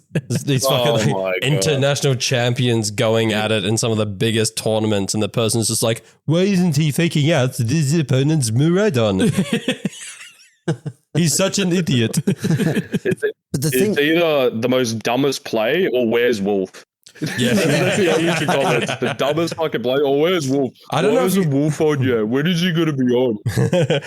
I saw one of the mods actually input the command for ban comment, is this on Switch too? Really? Yes. so many people ask that. Genuinely. I should have taken a screenshot, honestly. One more question about Yuma's Smeagol though, because this was against Niels Dunlop on stream, and what I didn't understand was Niels had a Scarf Urshifu Rapid Strike. Whenever you build Smeagol, obviously it's max speed, focus sash, but as far as I'm aware, and I've used Smeagol in like GCs and stuff, you always max out the defense, not the HP, so that it lives a Scarf Surging Strikes, because otherwise you can't follow me in front of it and the sash does nothing. So his Smeagol died to an Urshifu Scarf Surging Strikes on stream. And I thought that was really weird, why you wouldn't EV that to live, because you can EV a Smeagol to live that. As far as I'm aware. Dim, am I smoking crack? Yeah. I believe that's the case. I don't know. I think Possibly, it but might be possibly. Man, he HP did fucking and well. Like, he knows something we don't. He knows something we don't. He needs the HP for a grassy glide roll or Maybe. something. But then you need the defense. Who knows, man? Who knows? Maybe he specifically had a certain amount of speed so that if he did get the moody speed boost, he's able to be outspeeding things like Miraidon. Maybe. Yeah. Yeah, it's weird. And yet We'll have to pay for the paste. I want to, Or maybe James Beck will Just wait for rebuild James it. Beck to reverse engineer it. what did you, so let's talk about asymmetrical top cut, because there's a lot of people on Twitter today being like, okay, so what do we think of asymmetrical top cut? And I think the general consensus is it's great, but they wanted one more round of Swiss to make it more of a clear top cut. That's the consensus I got. Does anyone else have any? Okay, I see. I mean, I think people are always going to complain about how it is, and they're going to say like, "Oh, I wanted this way." I think asymmetrical cuts probably it feels the fairest it's ever been. I agree. It sort of punishes you for doing well in day one, but more Pokemon, I don't know. I think there was an instance in juniors which we got some feedback from where that was crazy. Juniors was like the biggest VG junior pool at a IC ever. Yeah, and 59 competitors, I think, with an asymmetric top cut of 15. Yeah. And So then to have 25% of the player pool in top cut is kind of insane. Yeah. And then apparently in the ASIM, all the players ranked 2 to 7 lost their ASIM match in top 16. I believe so, yeah. Which is like a crazy statistic. And like they probably could just play one more Swiss round to get it down. But I think our rounds as they are right now are already +1 for big events. They're already like +1 on Swiss to get to 1 undefeated. So I'm not sure if like another round fixes that. I think that I don't know. It's just so much Pokemon. Like you're going to be playing like soon. They'll be like, oh, let's have 16 rounds just to make sure that everyone's happy. I don't know. 2028 Worlds is going to run for a draining. Week, 1 week, and then you get into week 2, and you have to play for another week. You have to be X2 after a week in order to make it into the second week. No, they'll make it Swiss +1 to get seeded double elimination for everyone who rocked up to the event. Jesus Christ. We're just really going to make sure everyone does what they should. Yeah. But no, I agree with what Dim said. It feels the fairest for what we have. I mean, I think when they revealed all these changes, we were out here saying these are very good changes. This is, fixed a lot of the problems we have with our tournaments. Yeah. And then immediately after that, they're just like, also, lol, only 20 Australians get to go to Worlds, go fuck yourselves. And so we changed our tune pretty quick on how we felt about TPCI. But I think the tournament structures in general, that was a good change. Yeah. Getting rid of resistance for top cut was great. Yes, I agree. Can we do that You at don't want locals to now? miss out on top cards because someone else did shit, you know? No, 100%. Like, if you're X1 and you get down paired into someone who's running a shit team and they do poorly and you beat them and then end up X1 and still don't make it into top cut, hypothetically speaking, that would be really fucking annoying if that happened over the weekend. It would be really annoying if it happened on Sunday to you, wouldn't it, Mark? Yeah, hypothetically, that would suck. Not that you're bitter at all, though. We I'm have this not very mad. weird system. Do you guys have a lot of like juniors and seniors competing at your locals? Not as many as we but want. we have regular juniors and seniors. So there's basically always juniors and We'll have, seniors. Like, we'll go into yeah, fair enough. I don't know. We have like not like a crazy amount, but we have like a fair. And it always seems to mess like the resistance because I'll go 3-1 and I won't make top 4 if you at play like the a junior. 15-player event. Yeah, Because all the masters played all the juniors. All the masters are 3-1, and it's just like that messes it really. So that's like a bit annoying. Yeah. Yeah, that's basically what happened to me on Sunday. Yeah, because you played the junior like round 2. I didn't wasn't play it? the junior. Oh, you didn't? I played the Ben O'Neill. That was my down pair in round 4. Oh, that's right. Yeah. So he was 1-2. I'm 2-1. I beat him. I have to battle through his fucking minimized baton 1-3. pass into substitute Don Dozo that he was running. And I make it through after an absolutely painful 3-game set, and I win, and I'm 3-1, and all of that turned out to be absolutely pointless because there were 4 3-1s and 1 4-0, and I bubbled out. Yeah. It was pretty rough. Yeah, painful. So yeah, we need asymmetric cut. Stop the Don Dozo player. That's You true. stop the Don Dozo player, so I reckon that's worth it. Doing my civic duty. I would love to see ASIM on Anything to locals. stop him would be good. Yeah, absolutely. ASIM? Oh, at the local events, that would be interesting. I'm not for or against it. I'd like to see how it plays out. I reckon. Yeah. I reckon for cups, it would be really good. Probably doesn't need it for challenges. I also kind of feel like VG should be like TCG for challenges, where we don't actually play finals. No, I disagree with that entirely. Just let us have a quick match. Let us have a quick tournaments for points. I understand how you would want that as a judge, but as someone who has, Submarine. I've been dabbling in TCG locals and I haven't played an actual challenge, but I play the casuals that they do where there's no top cut, and like just having to win every single match from like when the tournament starts to when it ends in order to be number 1 is shit. I want the possibility to fight through a top cut as long as I do well enough in Swiss. I don't want it to have to be the one person who somehow manages to luck into 4 good matchups in a row. True, but 15 points for 8 rounds is also terrible. Oh, they just need to give us 30 CP for challenges back. I think that's the main issue. Probably, yeah. So you're talking about like winning. And then people abuse it, like the 30 points. Because, like, there's so many. Last year, like, didn't you get like 180 points just from like locals? I think it was a Could've got BFL. more. Like, that was even like six, yeah. PCs. I think you got 180 points. It was ridiculous. 6 times. I'm happy they 3 called is it. 180. Yeah, that's true, I guess. But I've been. They also dropped the BFL for locals as well, didn't they? To 4. 4 and 4, yeah. Yeah, so 4 times 30 is 120, and considering like 120, that's what you get for coming in like top 64 at a regionals, basically. Yeah. I think that's more reasonable, considering they bumped up the points payouts for everything. regionals and internationals. I think 30 CP for challenges with a BFL as 4 is more than fair. I want to give a shout out to someone who. I think- Oh, you go, Dim. Oh, no, I was going to say, I really rate the change at the regionals now that they give out the booster boxes. I think that was like a massive plus.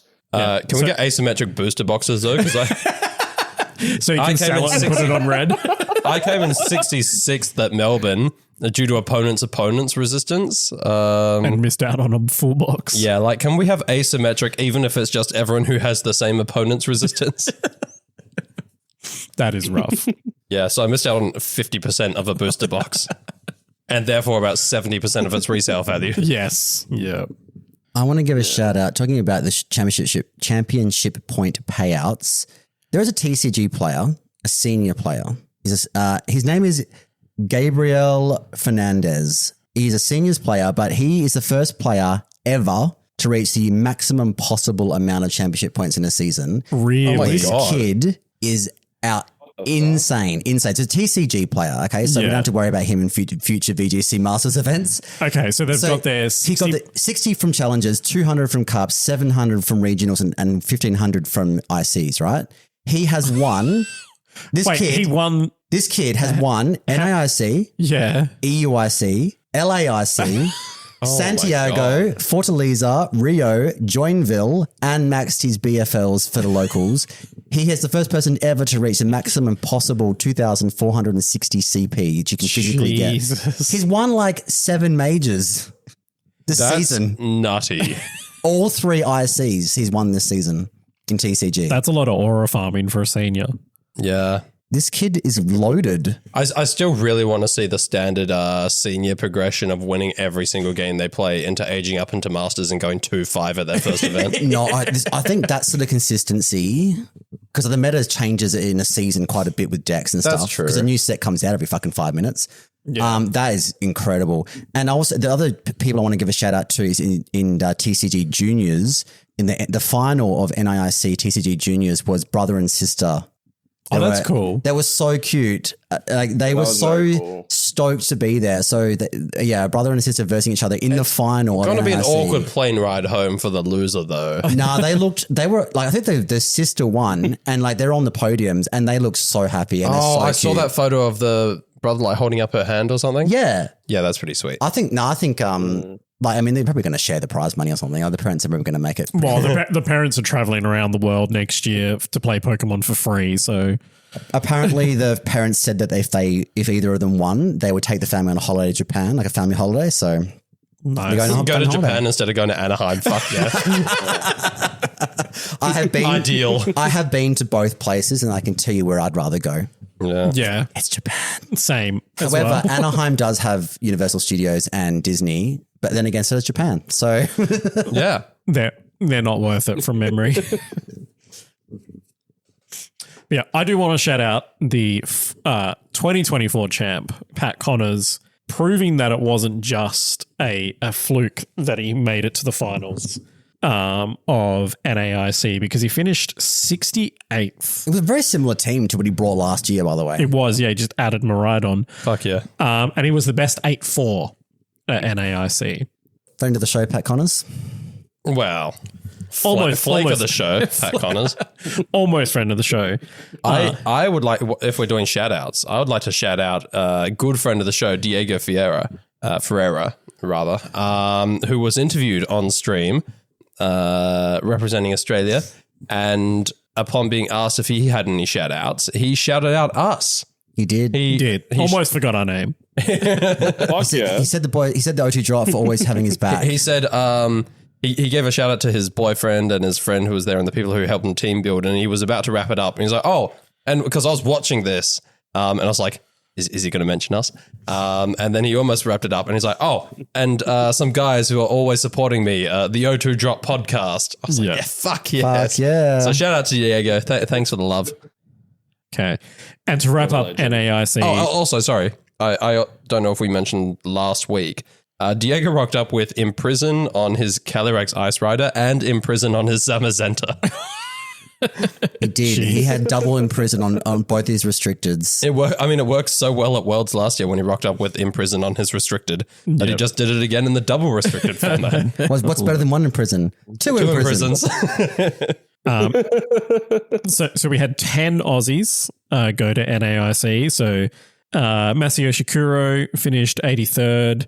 Henry Rich, 101st. Yov Reuven, 139th. Yoav, sorry. Michael, no, he's not Australian. Michael Navas, is he not the player who was on our... He said his region changed, but he's actually South American. He's Latin Yeah, American. okay. Well, he's still there for some reason. So that's wrong. Diego finished 213th. Sky Consti, 337th.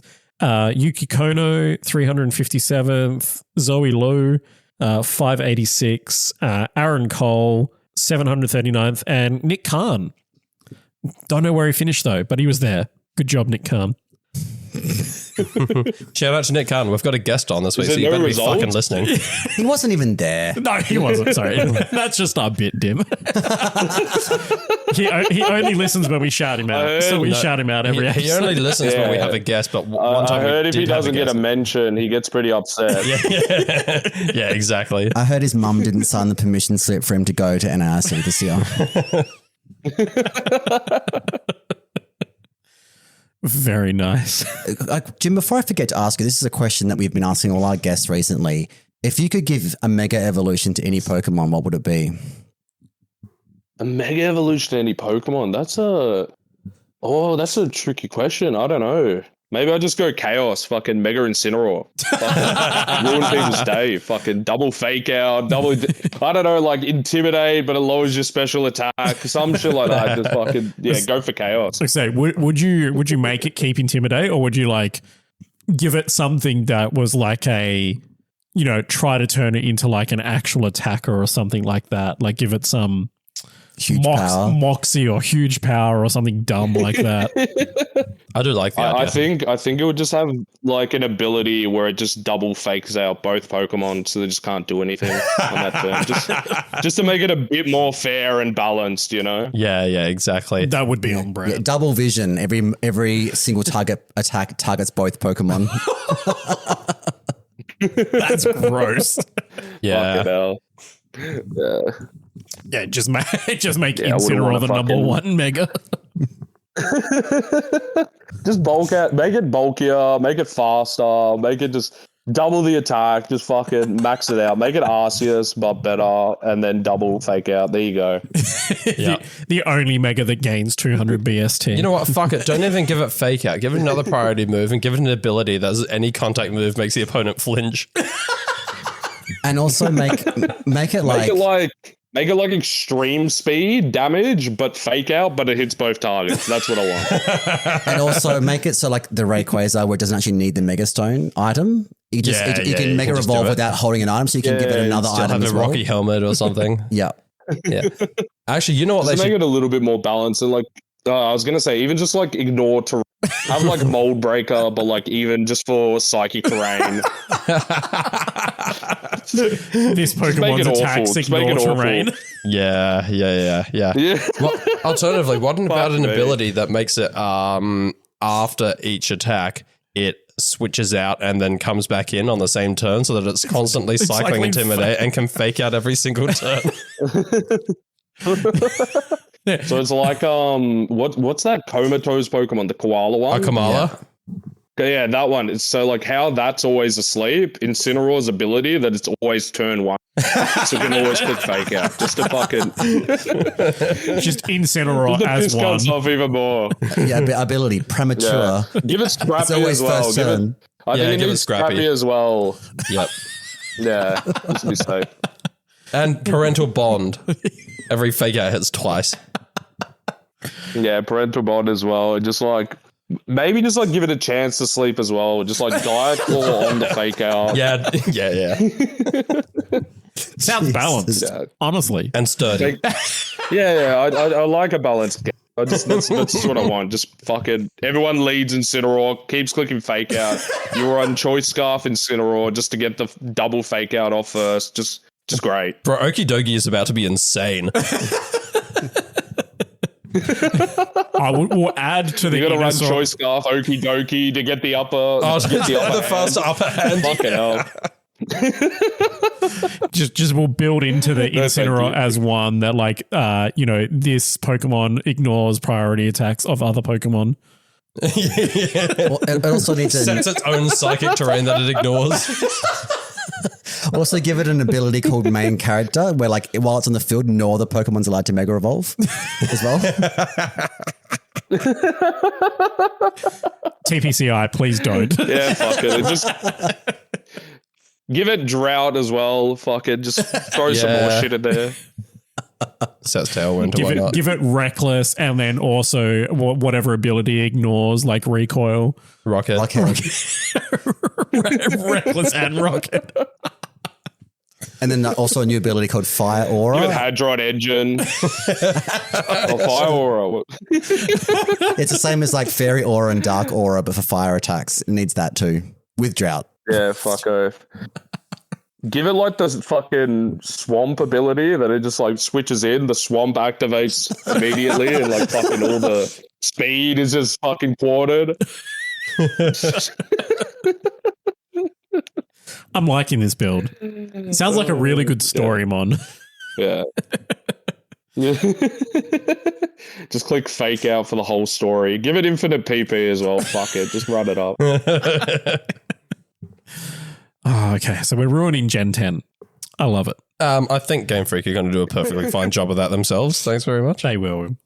Yeah, I was gonna say, yeah, they always find a way to make, like, after Urshifu got introduced into the game, they just went fucking crazy with it. Rhydon's fucked, man. Like, Yeah, it's kind of nutty, hey.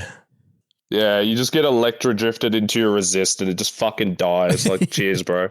I still remember the first time Miraidon was cooked with in Scavvy, and it was basically the same set that became meta, except instead of the Terra Fairy, it was just Terra Electric. Yeah. And the Terra Electric specs on terrain was just Okoing cunts with like resisted hits. I think it was like Okoing a Moongus with Electro Drift or something. Yeah, I can't remember who first piloted that, and we like saw It's one of the American players. Yeah, I think so. It was like an American regional, and we're just like sitting there watching Miraidon like Oko Insins and stuff on like Volt Switch, and we're just like, excuse me? Yeah, what? it was nutty.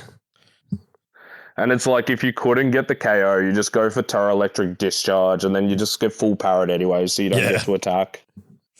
Add that to the Incineroar build as well. Make it power as well. Fuck it. I'll keep thinking of things as we go along, Dad. The Serene Incineroar, Grace. just fucking run it up. Look, It's Serene Grace, but it gives it 100% burn chance on Flare Blitz. fuck you know. Look, in the spirit of ruining the game, Dim, before we click the record button, you did agree to look at doing the type chart rebuild with us. Yes, and I think did. locked on Ghost as the type you want to build with us. Yeah, that sounds like the most interesting. I don't know, like, how do you punch a ghost? We'll work it out as we go along. We will. Okay, so reminder to those of we haven't done a rebuild in quite some time, I believe. I think the last one was Dan, or it might have been Diego. So we are rebuilding the types as a defensive type. So we have ghosts. Pretty easy to define what a ghost is, and we're gonna figure out how much damage ghost type takes from all the other types. So whether it's immune, resisted, normal, or super effective. So the first type, of course, being normal attacking ghost. Which we usually define as normal people. I think normal... Yeah, I think normal's pretty... Yeah, I think the immunity does, because, like, you're not punching a... I don't know. And people are scared of ghosts, so fucking... Yeah, I reckon just an immunity makes Immune sense. as well. It's really hard to argue against the Game Freak instilled immune. What type do we think priests are? Like an exorcist. What type do we think that is? I mean, I think that priests are like dark type, but you know. Jesus, okay. Probably argue some Ones sort that of touch kids are the dark types, but the others are the psychic types, I think. probably psychic. Okay, Yeah. cool. When we get to that, we can deal with some power of Christ compels you bullshit. All right, I'll concede to immune. Mint. Okay. Fire versus ghost. I have an opinion on this before we hear from Dim, because I've seen a fuckload of horror movies, and if you come at a ghost with a candle, it just snuffs the flame out. Yes, okay, if there's a possessed item, like maybe say it's a doll or like a diary or something where there's like a spirit in the book.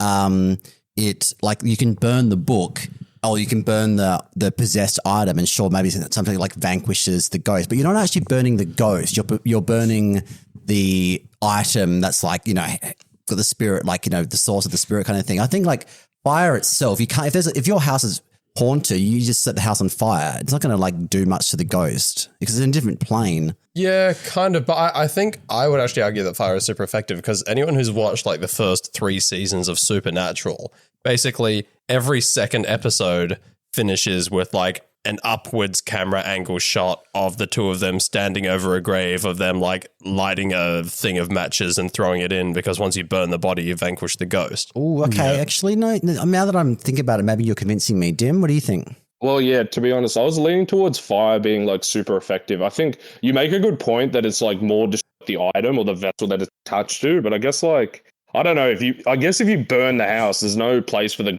anymore. So that's very true. Yeah. Okay. And then I think that's super effective at making them homeless. There are also good ghosts that like fire as like a not a sacrifice, but like an offering. So like there's various like spirits and stuff where like, you know, they like fire and they like warmth, so they come to people who like offer that to them. Can you give an example of what the fuck you're talking about right now? I think they got flash fire. That's why they have flash fire. You mean like so that's people how who they get like, away when they with light it. a candle and summon the spirit, like in a offering Like for a the seance? spirits. Yeah. Okay, well maybe just neutral damage or super. I'm leaning super effective or just normal. I do like super. I'm going super effective. But my vote would be for normal. I think super effective. You made a good argument, but I think super effective. I'll rate that. Super effective. Yeah, I'm okay with that too. On average, super wins. Okay, water versus ghost. Is it holy water? Well, Oh, good question. if a priest, if the Pope were to bless the Pacific, it could be. See, I'm leaning towards. I think I'm leaning towards it being like a neutral attack. I know that's a bit, but I think you'd introduce a new move like freeze dry that's super effective, but it's like a water attack into ghost. Yes. Or like holy water or some shit. Holy Scald. Holy Scald. I can't wait for the first Holy Scald. the first Pope Pokemon. Like Pope Cannon. No, we've already, What do we've you already mean had the that. We've first got Pope Leo. Pokemon? Hypno exists. Hypno exists. Oh God. I love and hate that. Instead of like you know how Muck's got power of alchemy, it's just called power of Christ. Yeah. As an ability.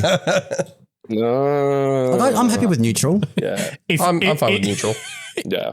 If your opponent is not fully evolved, they submit to Critical hit every time. Bruh. Super effective against a lower evolved Pokemon. Maybe that's the case. I don't know. It's a good argument. Okay, electric versus ghost.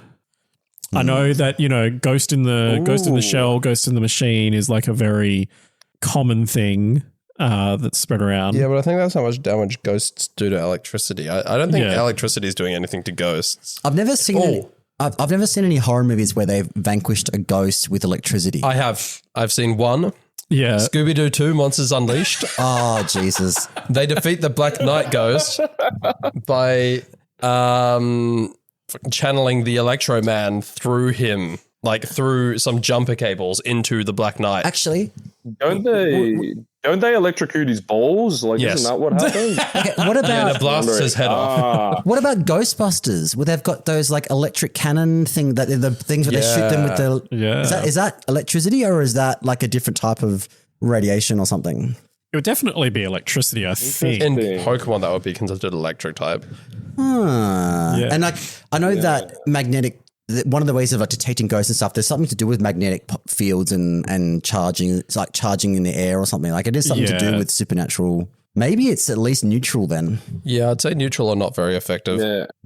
Not very effective I against was ghosts. leaning towards not very effective originally, but I think you guys have swayed me to neutral. I think because it makes sense. Like I don't know. Like I think I guess it would do damage into it. Like fucking if Scooby-Doo showed that it does damage, I gotta respect it. So neutral. Yeah. Look, Scooby-Doo does show the way. You have to respect the sacred I text. think the Ghostbusters weapons are called particle throwers. I don't think they're actually electricity, but I think neutral at the very least, like the proton packs from Ghostbusters. I think it's not really Look, to make particles, you need a lot of electricity. So, you know. So like high enough electricity output, you could do some damage. So maybe neutral. Yeah. Yeah. Grass Yeah, versus neutral. ghost. What about like the white when they like burn the sage, like they get the white sage and they Yeah, that's a good point. I would call that grass. Yeah, I it's guess. the smoke from the grass, but it is the actual chemical from the grass doing the work, not the actual fire part of it. It's just the Yeah. The smoking it is the best way to distribute it. It's like Yes. what you could use like onions. Well, wait, is onions vampires? no. That's Garlic is vampires. Yeah. Garlic. But vampires are not ghosts. Vampires would be dark type, sure. Yeah, Because I love the night. yeah. Night is Fair dark. enough. That doesn't correlate. I don't see grass doing all that much. But you're saying with the clove, I can be swayed here. Either way. I reckon. I'm just trying to think of other examples where there's been like movies where they've had like trees or some sort of plant involved with this. You can make like the only one coming to mind is the happening, but that's like particles from trees and shit. So like what about the fact that Yeah. the crucifixes are always wooden? Well, they're not always wooden. A lot of the time they're metal. Yeah. But then they get hot and burn, right? I don't know. Like, the sage is like a loose argument. Like, it's probably enough to get it neutral. Yeah, I don't think it's enough for super. Yeah. So I would vote neutral. Yeah, I'm happy with neutral. I'm down for neutral. Yeah. Alrighty. Ice versus Ghost. Immune, I think. I think they thrive in the cold. It gets cold when ice it goes doing to a ghost. Yeah. That's a good point. Yeah, that does make a bit of sense. Like in The Exorcist, like the room gets really cold, shit and shit like that. So might even be probably a resist. I might even say immune. I'd say either resist or immune. I can be swayed to resist though. I don't think you can freeze a ghost because the ghost is not there. Like, you can't what are you freezing? Yeah, that's true. I'll probably go immune. Okay, so Mark's I immune. think immune makes a lot of sense then in that regard. Dim's immune. Are we just doing who's immune? Yeah, I think immune. Yeah, I'm gonna lock in immune. Immune for me. Immune all the way around. Alrighty, fighting versus ghost. Immune, surely. Immune. Yeah, I think this one's a very easy one. You can't uppercut. So I'm gonna say immune. Immune? Pretty easy. You said immune, Mark? Yeah. Oh yeah. I think if You can't king hit nearly headless Nick. That's all I'm saying. Yeah, like I think if a ghost like possessed like a body, like a possession, and then someone was like an MMA fighter, they could probably like fight the possessed human. But in that point, it's not really a ghost. I don't think it's it's going to damage the ghost though. No, it's not. It's going to damage the body that the ghost is in. So, I'm happy with immune. Yeah. Alrighty. Poison v ghost. Now this is a tough one because my immediate reaction is like super because of like most things are like that are ritualized rely on like creating a smoke or creating a powder or something like that to like remove possession, inverted commas. Sorry, give me a second. I think that's a decent argument there. I think like a lot of it's like poison, sort of like a repellent, and like I think poison in the general sense, if you stretch it out a bit, it sounds like it would be super effective towards a ghost. Like you can't feed it like a poisonous mushroom and it'll fucking die, but just the vibes, if that makes sense, seems super effective. Can I quote from the Oxford English Dictionary? What a poison is? The definition of poison. Sure. A substance that is capable of causing the illness or death of a living organism. It's specified that it works on living. Therefore, by definition, a poison wouldn't affect a ghost and it's immune. With the same argument as a fighting type, right? If someone was possessed by a ghost and in the movies, they always give them like, and they inject them with like a benzo or something like a sedative, and it puts them to sleep. And therefore like the ghost is like, needs to go elsewhere. Yeah, it's stuck inside. Like, so that's it's not harming the ghost. It's preventing the ghost from attacking. It's like suppressing it, but it's not damaging it. So I don't know about super effective. I don't know where you're getting that argument from, but maybe like just like ritually created things is my argument. But I'll tell you this, poison is one of the strongest types we've made so far. In this rebuild. Yeah, because it kills fucking everything. So by definition, but it kills things that are alive specifically. So Ghost is immune to... I wouldn't be opposed to giving an immune or a not very. Yeah, I'm either of those. What do you think, Dim? Look, for balancing purposes, if we got to go immune, I think it makes a bit of sense. I think it's either like super effective or immune. I don't see like a middle ground where it's not doing anything. So I rate immune, actually. I've been swayed. Cool. Mark immune, Dim immune, and Chris immune. Lock in. When in doubt, hit him with that dictionary definition. Okay, ground v ghost. Oh, so I know they kind of. I mean, this is possibly more rock. And they very much did this with Garganackle. I know what you're thinking, and I think the same. Salt across many cultures is used as a way to ward off or defeat spirits or demons. So I guess we have to figure out how we're defining salt as to whether or not that's ground or rock. Also, like if it's like, I can't remember the exact word, but if the ground's been like blessed, like sacred ground, like the ghost can't enter like a an area that's sanctified land. Sanctified land, like a church ground or whatever. That's true. Also, there is an episode in Supernatural where Wouldn't they that be the ground? Wouldn't that be the ground being blessed with like holy water or something? So it's like not necessarily the ground itself, but more like it's what's psychic. being I added agree. to the ground. Yeah. I think the salt I don't things- know. In regards to the salt thing, I don't think salt is a ground. I think salt's a rock. Okay, Yeah. fair So enough. I'm probably leaning towards. I know we're getting a lot of immune, Well, either immune or like maybe a resist. I think a resist. Well, like if you bury a body in the ground, the spirit can rise out of the ground. It's not taking any like resistance from the ground. that is true, but there's also an episode of Supernatural, and I'm going to keep coming back here. Fuck. All right. It is a good reference. Where they have like a really, really angry ghost that they can't defeat with the usual methods. So they trap it in a hole in the ground and then fill the hole with cement. Yeah. That's cement's Ground. Cement is 100% ground. okay. What does Scooby Doo 2 say, Mark, on this regard? Oh, that is an excellent question. Oh, 'Cause fuck. The You know real what? sources. Ground can No, be no. highly mineralized with Yeah. iron and salt. That's true. It can. So But if we go back to Scooby-Doo 2 for a second, I kind of want to circle back to ice types when you think about what Scooby was able to do to the tar monster with the fire extinguisher. what? He froze it. Oh, okay, yeah. But I don't think there's anything in Scooby-Doo 2 that deals with the effect of ground on a... Probably one of them falls off a building or something. So, did we decide that salt was rock?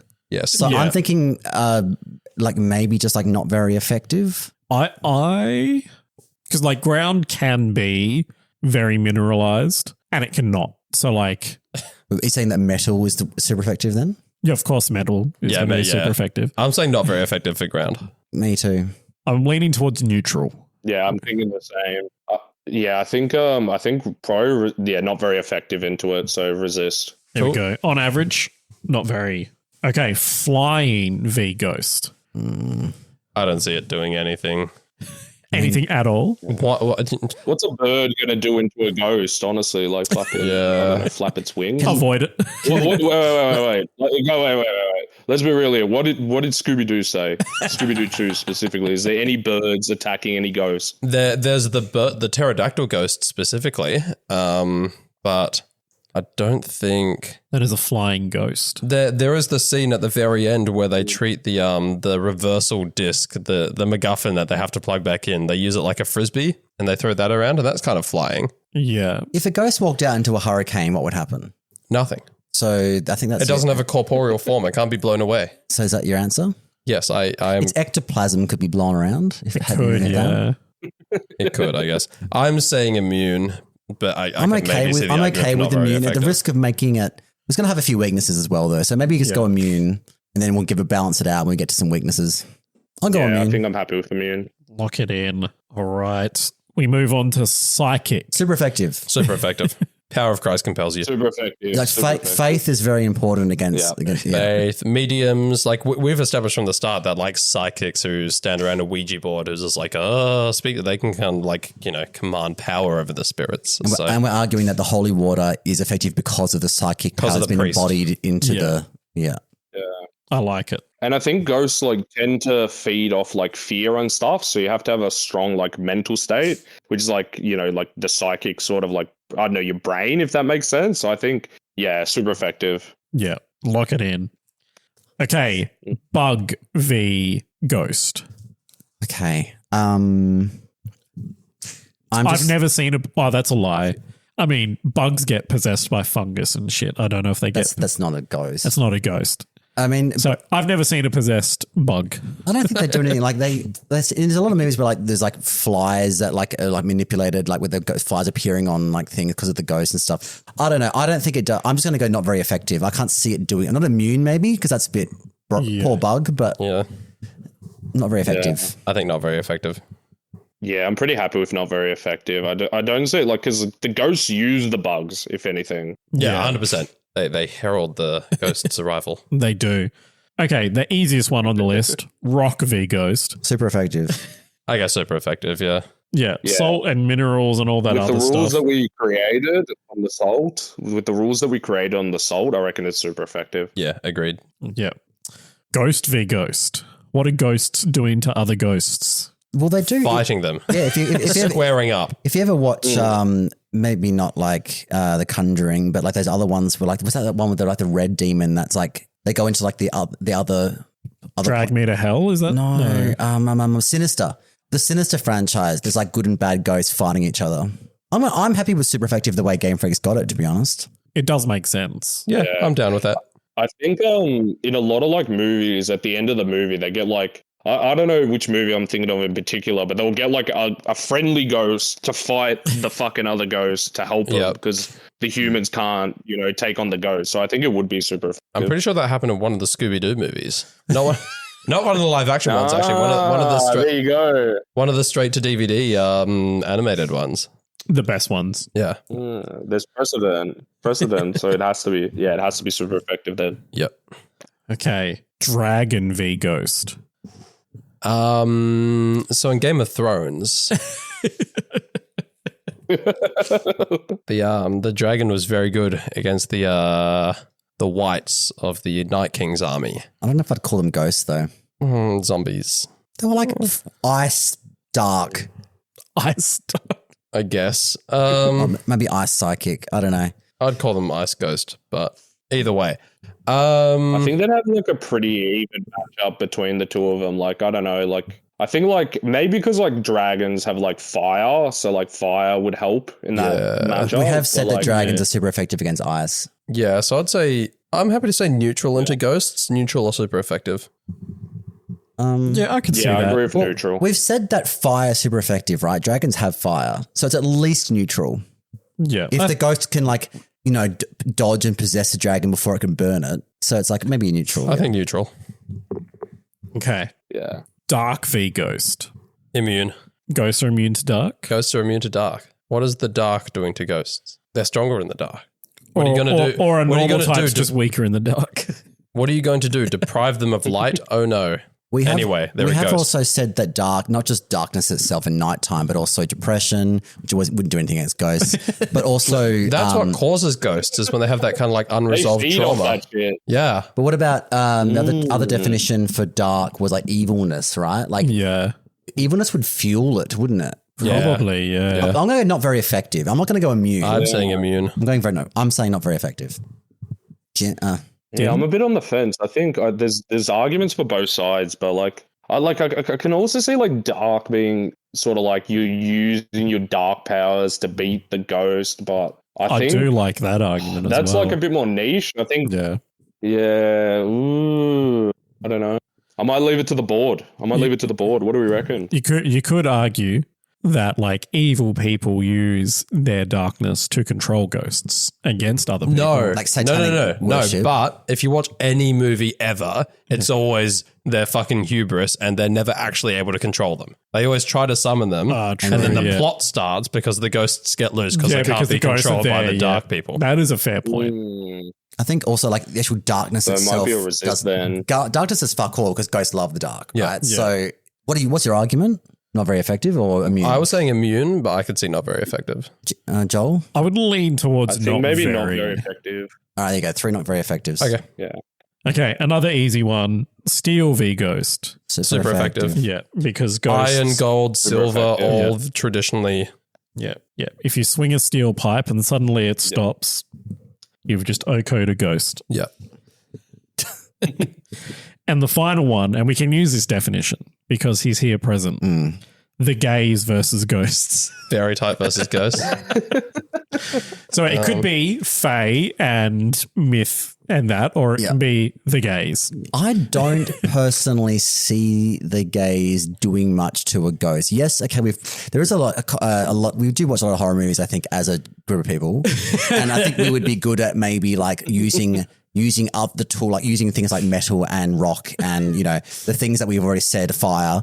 But that's not us beating it. That's like the things we're utilizing. That's the ketamine and dildos that you have around. Exactly. You could like fashion a crucifix with a couple of dildos.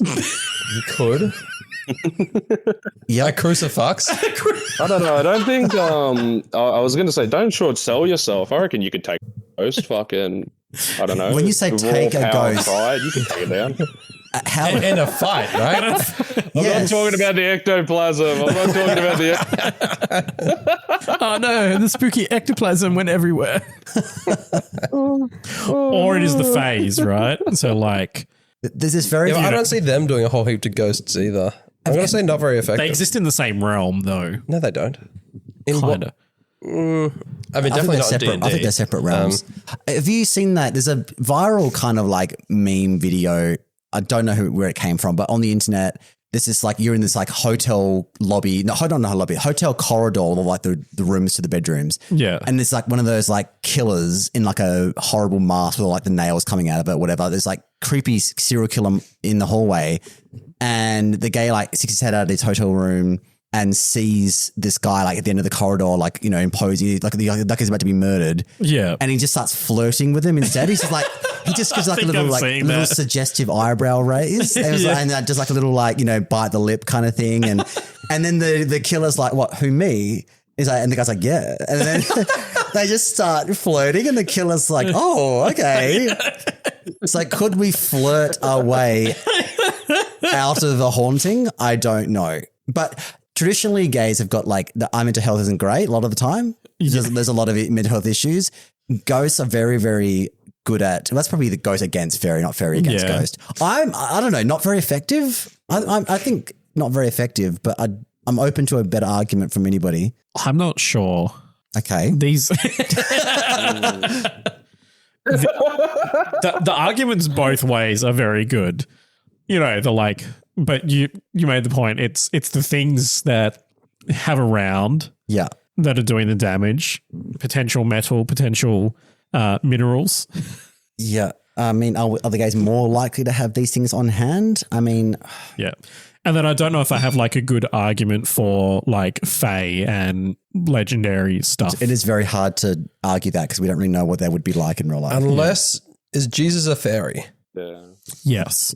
Based on what? The fact that he spent he his psychic? last day alive Isn't with he a like a bunch of psychic dudes and then he went and got nailed.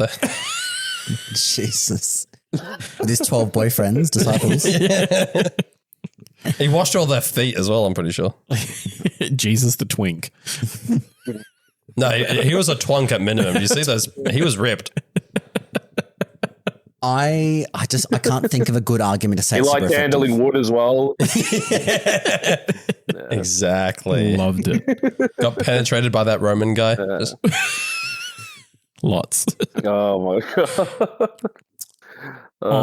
I won't lie. I'm leaning towards. I think like I don't know. I think neutral. I think I'd say neutral. I reckon a fairy and a I ghost don't know in a what to fight say, would but probably I be think about. neutral makes sense. I think like Also, it'd be the first neutral on this I list. think the ghost would do No, a it's little not the bit first better, neutral. but like I think I don't know. I'm gonna lock in neutral. I can be swayed to neutral. I can see neutral. I feel resisted because like a fairy can kind of just be a different type of normal. Okay, and then how does that account for the Fae folk, which have got magical powers? Well, they're very limited compared to the other fairies, probably, maybe.